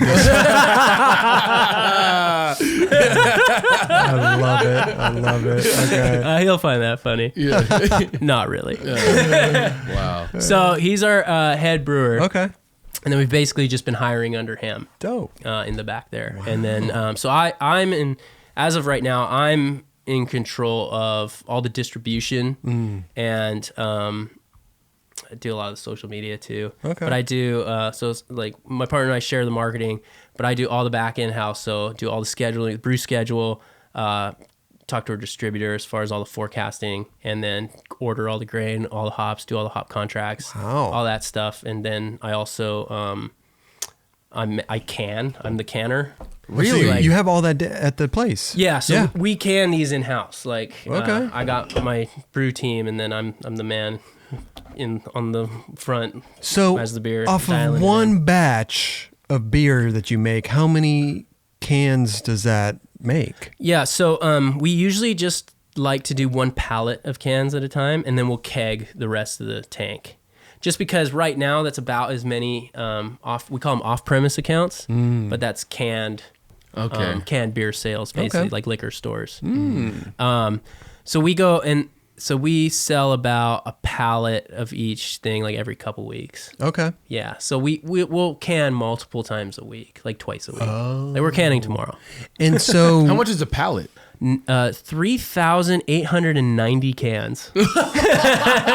divided by 6, how many is Well, that? 24. Like you do 6, but you do cases. Oh, yeah, okay. So 24. It's about 160 cases of beer. Oh, wow. Wow. Yeah. And so you're really only in Southern California. Yeah, correct. Our cellar, like we're actually on Friday getting another 60 barrel fermenter, and that's how the kind of the barrels is the Okay. the what do you call that? A unit of measure. Okay. I have no idea. Can't find my words tonight. Yeah. So barrels. So 60 barrels is like what a size of a tank. So and then you do like your annual capacity. So like we're projected to do just over 3,000 barrels of beer this year. Interesting. Yeah. Okay. But then we're getting 2 more 60 barrel tanks, and it'll bring our annual capacity next year up to about like 7,000 barrels. So we're distributed by Carl Strauss beer, which has been around since '89. Yeah. And they're independent. We're all independent It's great. breweries. Yeah. And so we're distributed from the border, basically San Diego, all the way to Malibu. Okay. And then east towards like Big Bear. basically. Interesting. Yeah. And to go across state lines is very difficult, right? Every state has their own license and regulations that you have to abide by or apply for. Correct. Right? Yeah. It's not that crazy, Yeah. but yeah. Huh. So you have You have to basically do all the build- applications. You got to and build get the company out. up enough to like distribute it to the next spot, right? Yeah, and the thing with craft beer is that it's not pasteurized, so it's like it should always be kept cold. A lot of people don't know that, and so it's often like it's good to check the dates because your casual beer drinker would grab like a craft IPA, not knowing that some liquor stores will leave it on the shelves until it sells. And that thing's been sitting out in like A warm environment. and it'll just maltize it. Like it'll just get so malty, and the hops will drop out, and it'll taste nothing like it was intended to taste like. And so the brewers, you'll get a bad rep or something on a beer, and it's like, well, it sucks because once it leaves your facility, You're not in you're control. trusting your distributors to keep it cold and get it to the account. But then once it leaves the distributor, you're trusting the account has the knowledge to keep the beer cold and. Yeah. And that's why it's You gotta maybe educate 'em. Yeah, Yeah. and it's even harder to distribute like from the West Coast to like the East Coast or even the Midwest. Yeah, exactly. So you have to get the proper way to distribute is refrigerated trucks. Right. Money. Costs money. Yeah. So that's why you see like a lot of neighboring states. It's totally doable. Yep. But then you start seeing a lot of breweries will open like an East Coast facility Yeah. or a Midwest So you facility. can cover the whole map. Exactly. Interesting. It ensures the beer quality stays Ah. 1,000. 1,000. Yeah. And you guys got a lot of investors. You got Tony Hawk and you got Nija. Nija, Yes, sir. Paul Hart, among a lot of others. Yeah, yeah. Joey? Do you want Joey the list? Brzezinski. Joey Brzezinski, Gravette, David Gravett. David Gravette, Matt Berger. Sick. The list goes on. It's amazing. Yeah. Tony, obviously. He's got his own beer. Tony Hops, Tony Hops. Birdhouse IPA. So we did this collaboration in conjunction with Such a great name for a beer. Tony Yeah. Hops. Well, Yeah. thank you. Yeah. Dude, Yeah. that beer will get you there. That Oh, yeah. Oh, it'll get you there. Now, does Tony just trust you, or does he have say in like this is what I want, or maybe this tastes good, I don't like this, or Yeah, so we actually invited Tony Oh, cool. to come brew on the brew day, and we basically went through. Our head brewer Eric got his recipe to where he wanted it, and laid out the hops that he wanted to use for it, and we basically just walked Tony through each hop, the hop profile of each, and what kind of flavors and aromas they were going to give. Oh, okay. And he basically just signed off on it. Like, okay, cool. Kind of educated him a little bit on what. Yeah. Exactly. Okay. That's an IPA. This is an IPA. Yeah. And that's what he wanted? He was cool with it. Okay. Yeah. Well, because, I mean, IPA is a strong beer. It's a strong beer. And you can turn around fast, though, right? Yeah. Ales. So IPAs, like Hefeweizens, stouts, red ales, you can turn those out in about 3 weeks. But lagers, pilsners, Takes you a little longer. about 7 weeks. Oh, wow. Yeah. I never knew that. So it's a different process. Okay. Yeah. But also, too, it's like he's got to trust in what you think would sell as well. You know, Tony can't just be like, well, yeah, can you put some lemon flavor in there? You know what I mean? Like, it Right. would just wouldn't work. Totally, You know? So yeah. he's got to just trust what you guys are Totally. dishing out. Tony's an innovator. And we though. wouldn't true. we wouldn't do them dirty like that. There's no gimmicks. Right, with no this, glitter. You know, there's no glitter. It's all all the milk. tropical fruit notes or the citrus notes all come from the hop profile. Yeah. It's all from the hops. It's a super clean like West Coast IPA beer. And we concentrated primarily on this to be like a lower bitterness. So that's like way more crushable. And it doesn't destroy your palate, we say. Like Crushable. yeah. So it's like, this is good. I could have a few of these. Yeah. You know. No, that beer is super good. Thank you. Yeah, it's really good. I was just like, I drank one. I was like, wow, I feel it fast. Yeah. Yeah. Because there's a decent amount of alcohol in there, right? At 6.5%. And that's kind of a lot for. It's lower. It's lower. I mean, yeah, it's An a lot. IPA is an lower. IPA. It's on the lower end of an Okay. IPA. Around 7, but then 7.5 kind of hits the threshold of a double IPA. So yeah, it's in there. What's I mean, your, for Kelly to like it, besides his glitter, yeah, it says a lot. Yeah. Yeah. right next to the glitter. Okay. Yeah, it's right. Is milk. White Claw. Saturday nights is his glitter Yeah. beer night. Yeah. What's- I wanted to plug. I thank you for having this here, but this was the other one. This is like pretty much jumped to the number one contender. Oh, cool. I mean, you put Tony Hawk Yeah. hops Yeah. on it. It's going to go. It's gonna go, and the fact that it is a good, it's a solid beer. good beer, Yeah, it's a totally. good beer. It helps. It's not, like I said, it's not gimmicky. But this was also our other number 2, That's number 2. close second. It's called Hazy Scandal, and this is a big popular category. It's juicy hazy IPAs, And you won an award for that, right? and this one we actually won an award. We won gold at the San Diego International Beer Festival. Amazing. So super popular category. So gold. What's different? Meant a lot. What's the difference? So this is clear. This is hazy. So it's basically like leaves like a haze. You can't like, it's not see through basically, but it's also more. We call them juicy IPAs, and again, it's brewed with like flaked barley and flaked oats to kind of give it that body. Yeah. And then it's really low bitterness as well, much less than your traditional West Coast IPA. And then and the hop profile is very juicy tropical hops. Man, it sounds like you've dove in and now Sorry, you're just I nerded out No, super no, hard. no. No, It's, dude, it's that's amazing, cool. but it's Yeah. just like you've had to learn so much It's Seriously. it's insane. and just school yourself. It's insane. Like when we first opened, it was we would work all day, right? We would when we finished construction, we finally opened. We like construction was like 5 months, and we'd work like 16-hour days. Crazy. Like it was Yeah. exhausting. You have to. It's your own business. And then you open, and you don't have any staff, right? You don't have any money, so you're working all day to kind of do all the day stuff, get all the orders and all that fun stuff. But then you also have to work the bar at night. So it's like we're all, my partner, his wife Megan, my wife, I, we're all behind the bar working that. My brother-in-law Nate was behind the bar running. Great. It's a family affair. It's a family That's really affair. cool, Love though. that. They get to go in there and talk with you and see where the beer's coming Yeah, from. yeah, it was great, and it was great learning curve for us to like really understand all those different aspects of the business, because otherwise you're just trusting Well, it's like you've worked every position. everyone. Yeah. Yeah, you can't pull a fast one. Right. But you strip down this warehouse, you build a brewery in there. Yep. What's it like brewing like the first batch on all this giant machinery now? Terrifying. and you have to wait like 3 weeks Yeah. to even taste it. Yep. And that beer was going to be at Dew Tour. Like our first batch that we ever brewed was like at Dew Tour as like our first debut out in the market. Yeah. Nerve wracking. It is terrifying. I mean, the beer Did it turn out how you wanted it though? it didn't suck, but it's definitely come like a long way. Oh yeah, I'm sure. Because I don't care who you are or what, any brewmaster will tell you too, every system's different. So each one, you really got to dial it in, you know, and that takes a few batches to really like understand, you know, just all your a lot of levels. time and money too.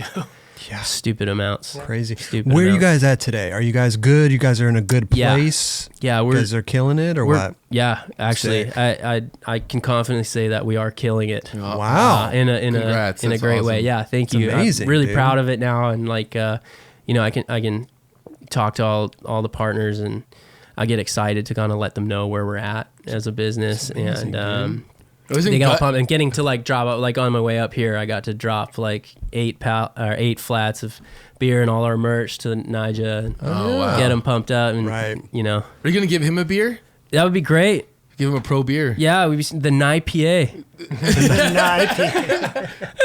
You should do a 9 Club one with 9% alcohol. Boom. Hell, get you.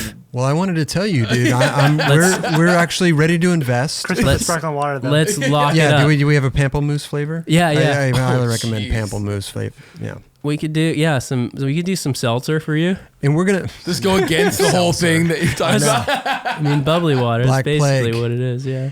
we're ready to invest a couple $100. Sick. Yeah. Let's go. That'll 0.00007.5%. What is this?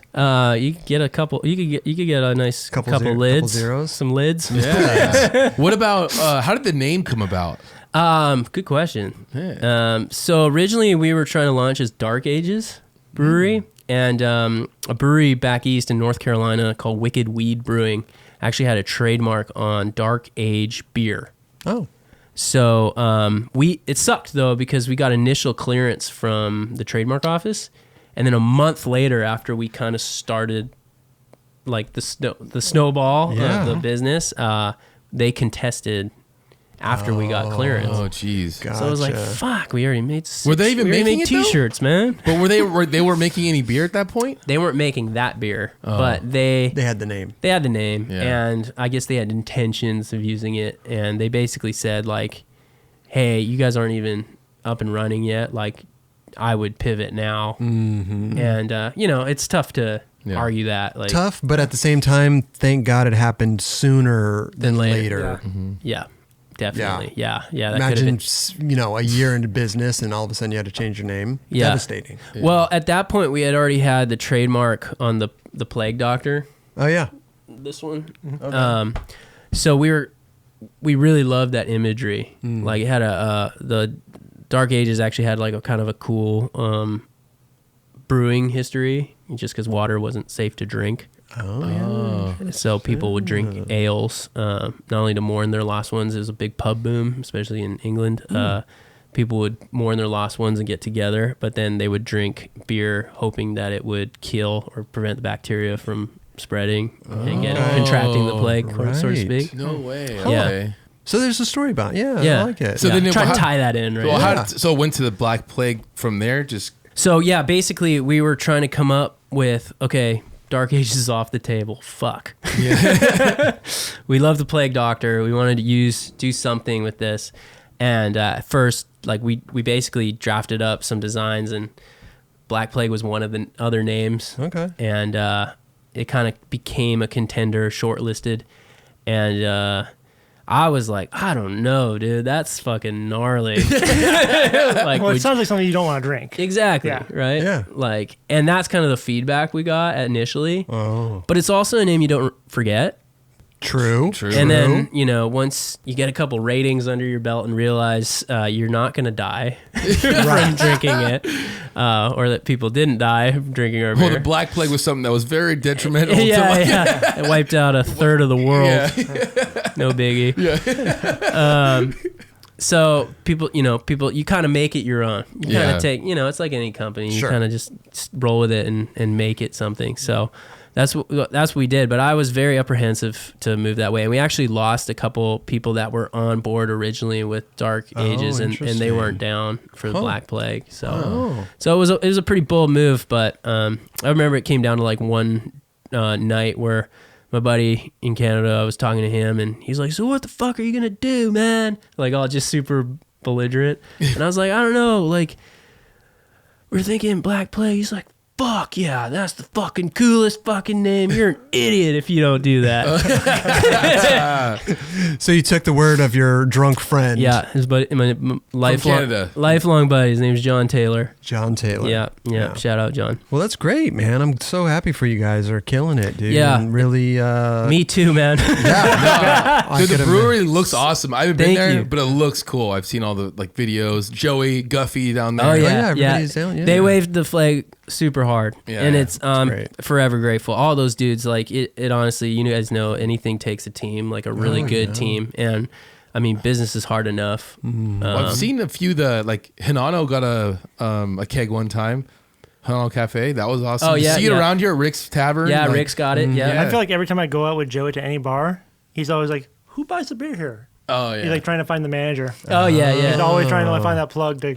That's Put it in great. there. I mean, Well, Joey's so good at that. Yeah. Yeah. He's a marketing. He's a hustler. He's a hustler for sure. Great, man. How many years have you been in business now? So 2.5. 2.5. Yeah. So June 2017 is when we Gotcha. launched. Yeah. Okay. So 2.5. So we're kind of like we've been white knuckling pretty much since the beginning, and knock on wood, we're still white knuckling, but you know, it's the plan. Everything that we forecasted is happening. Like the plan is happening. You know what I mean?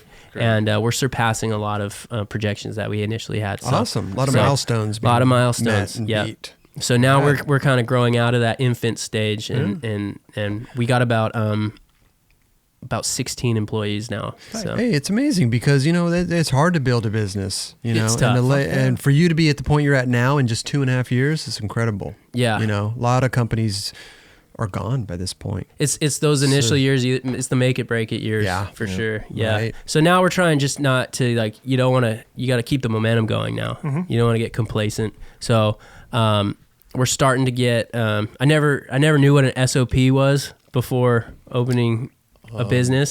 Standard operating procedure. And now that's all my life is. Standard operating. You know, update that SOP. And I didn't appreciate it. I didn't know I was like, what the fuck? This is fucking whack, dude. Like, let's just do it. But to keep people accountable, and you learn a lot. Like you gotta hold people accountable and build a really good culture and find the right fit for the right jobs. And I really appreciate what my partner brought to the table as far as like that business aspect, you know, because it was life changing for me. Like you said, man, it takes a team. It takes a team. Yeah. And it's cool to get a lot of people that are representing it that are like skateboarders out there. Well, it trips me out because Tony's like super pumped on it. Obviously, Yeah. He trusted us to do that, but like he always sends me like little things like, I got stopped by some random dude, and he was like, "Dude, I tried your beer. Like, it's so good." that's Like, sick. That's rad. Tony's like, "Yeah."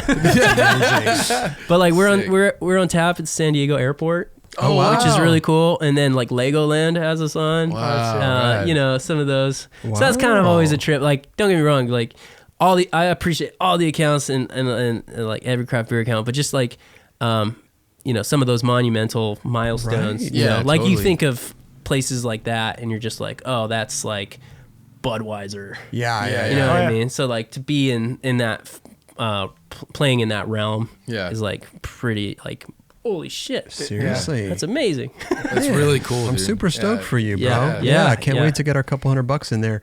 It's really going to make a difference. I can't think. wait. Yeah. Or you guys sponsor the Nightclub. Yeah, get the hey, sponsorship and we'll get the let's get the collab going. Collab. I think that would be fucking awesome, I know, dude. the sparkling water is going to be cool. Dude, it'll be your first It's gonna be seltzer great. water. I dude. know. Sparkling. Whoa. This took a weird turn real quick. It's killing, bro. I'm telling you, bro. This is the way to pivot. You do it with us. Yeah. Okay. Yeah. So Chris it's is- not your fault if it doesn't work. It's our Chris- fault. It's coming. Chris's Yeah, fault. it's Yeah, it's coming my out of your fault. mouth. Right. My brewer's hearing it from your guys' mouth. There you go. No, but seriously, dude, we're super stoked for you, bro. Yeah. I mean, like, you know, you're gonna kill it. Or you already are. And thank you for the beers. It's gonna go Oh, yeah. worldwide. You guys are more than welcome. I appreciate you guys having me on here. Man, this is incredible, dude. I've learned. I've learned. I didn't think I'd be getting a beer lesson today, but this is amazing. You guys are gonna have to come for whatever next time you're in San Diego. Oh yeah, we'll set up a podcast on the stage, and you guys can do a from the road podcast at Black Plague. Okay, if there's given the opportunity. Yeah, like Joey's 41st birthday. I think a little too rambunctious for a podcast. Yeah, but, that one's a little heavy. But we're gonna set up the podcast room. Okay. So maybe I'll interview you dudes. There we go. Yeah. More than welcome. Ours is gonna be a little different though. Oh, yeah, dude. Yeah. I love it. More the merrier. Let us know. We'll shout it out on our show. Sounds good. When it gets started. Yeah, I just gotta come up with a name. I'm sure you will. Yeah. Listen, dude, this has been incredible, bro. Can we give you some 9 Clip stuff to take home? Yes. Sweater, shirt. It would be rude of me not to take those. Plus, I mean, you brought us beer. I'd be, least we could do is give you some stuff. Thank you. You know? Yeah. Well, you're more than welcome. We actually have beer lots, now, too. Yeah. There's lots of beer back there. Oh, man. We came in with a pallet. We need a refrigerator now. There you go. We have to get a Black Plague fridge. Yeah, you got that? Well, we'll talk about it with the sponsorship package. Right. The package. Sponsorship package. We'll put Roger inside the fridge. Yeah. With a little hole in it. Just freeze I got you on some merch, dude. We'll get you some sweaters, dude. Kelly, we grab him. What size do you wear? Extra large. Extra large. XL. All right. Okay. Got wide shoulders. Kelly's gonna go grab some stuff.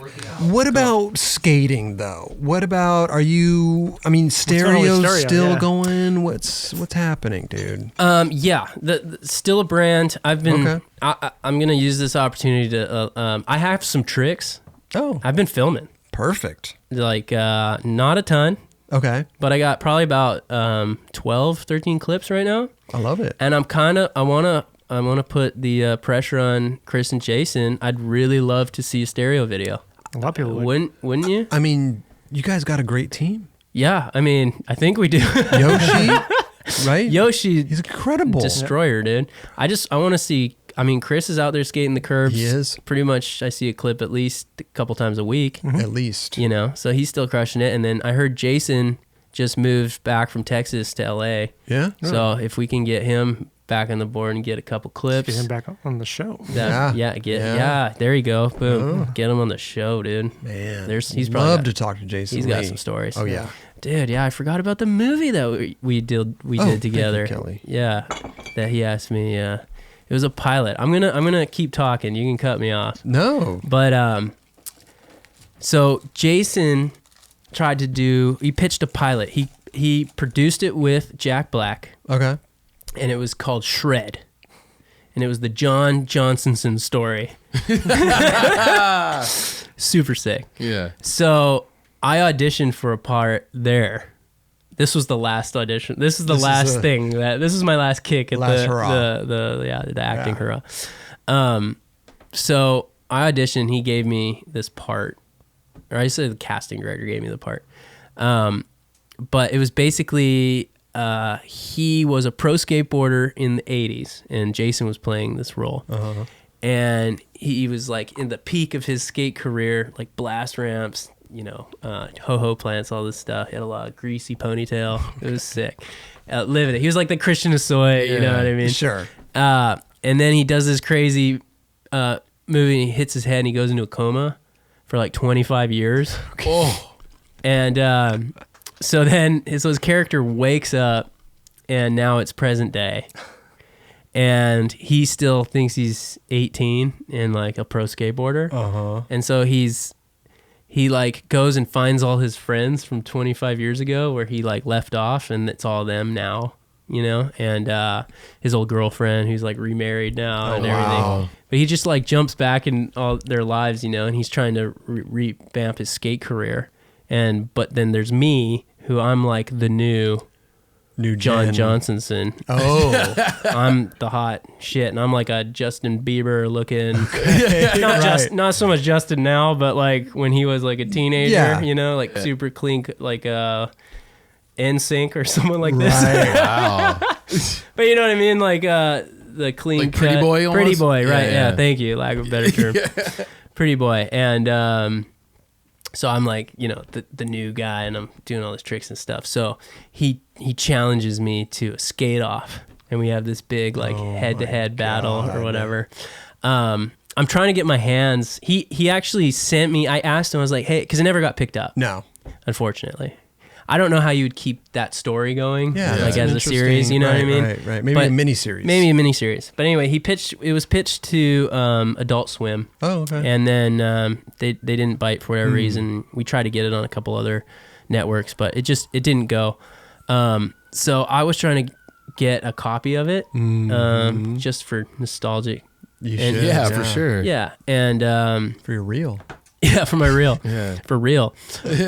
So he sent me what he thought was a copy of it, but really it was just this one scene that he did like on loop. Like No way. and I never had the heart to like hit him up and be like, yo, that wasn't it. Oh, no. Damn. So I haven't even seen like the final product. Oh. And this was years ago. It's just a So tray flip on loop. Yeah. yeah. That would be cool to watch too. Right? He had the best one. Hell yeah. Probably still does, you know. Hell yeah. Man. He can still do it. Oh, He's yeah. still For got sure it. he can. He's got I'm it. telling you, bro, stereo video coming soon. Let's do it, man. Tell I'm Chris- ready. I'm not ready, but I'll get ready. You're already ahead. You got 13 or so clips. Yeah, So that's It's more than the rest of the team. that's right. No, Well, Well, no, Yoshi. you don't know Yoshi, man. Dude, he just did that full cab flip. I mean, that dude, With That the was Berrics? fucked. that dude super set the bar fucked. pretty Oh, high on my that God. one, dude. Yeah. That doesn't even seem real. So, Listen, Yeah. first Yeah. of all, I mean, I'm sweaty. bro, no, you're good, dude. Thank you so much for coming by, dude.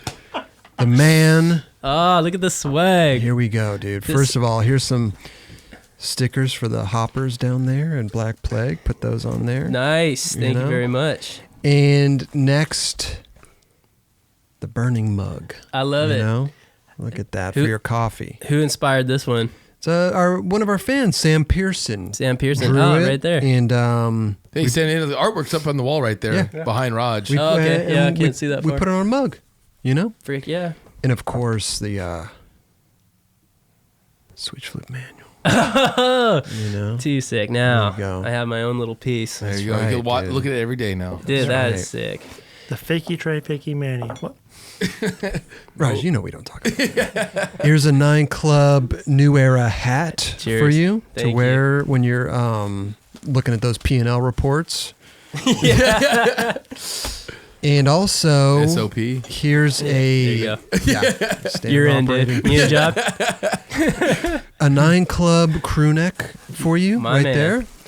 And a 9 This is too much. No, dudes. no, it's not too much. Well, A 9 Club shirt These are right there. awesome. It's our bar logo right there.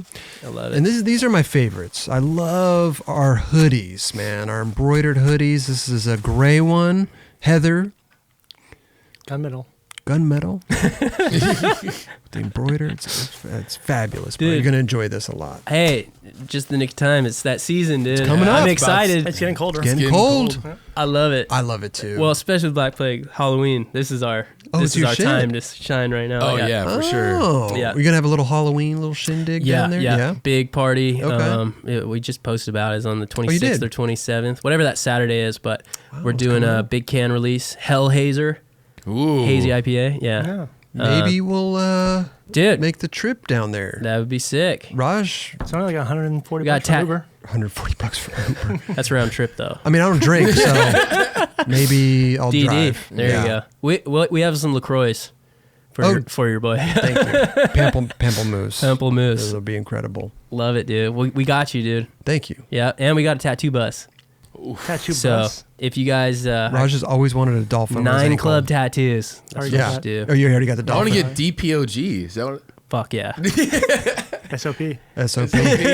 DPOG. Skate on pavement. Hey, real quick, Please. I just wanted to give a shout out to someone that I probably should have mentioned earlier, but he was a big part of filming a lot of my stuff, and it's my buddy Jordan Mayfield, who I Okay. don't get to see that much anymore. He moved to New York, but I probably should have shouted him out when we were talking about the video parts, but that dude logged some serious time. It's with me. amazing. That's right. Yeah, and there's a handful of other filmers, but Sure, I wanted to make always. sure he was plugged in there It's as great. well. Yeah, Awesome, yeah, dude. man. yeah, A lot of people behind the scenes. yeah. You know, of every pro skater out there. Yeah. You know, Yeah. I could, you go on forever, right? Like, Yeah. now I'm like, fuck, team manager. Jono, fuck, he does all the Black Plague videos. I gotta show Yeah, him. man. Yeah, man. Yeah. He's awesome too, though. You could do a shout out post on Instagram. Yeah, that's you what know? it is. Yeah. Everyone I missed. Yeah. I can already tell. The message, every thanks day. for shouting me out, bro. Well, the people that you did shout out, they're gonna feel extra love. Oh yeah. Yeah. There you go. There it is. It's all love. Dude, again. Okay, cool. Dude, thank you so much, bro. No worries. Should we do it Good again? luck on too? everything. We'll do the pound. Air So- pound. Love you guys. Man, you made it a long way from Maple Ridge, Woo! Canada. Yeah. And you're America. doing it. America. The American dream.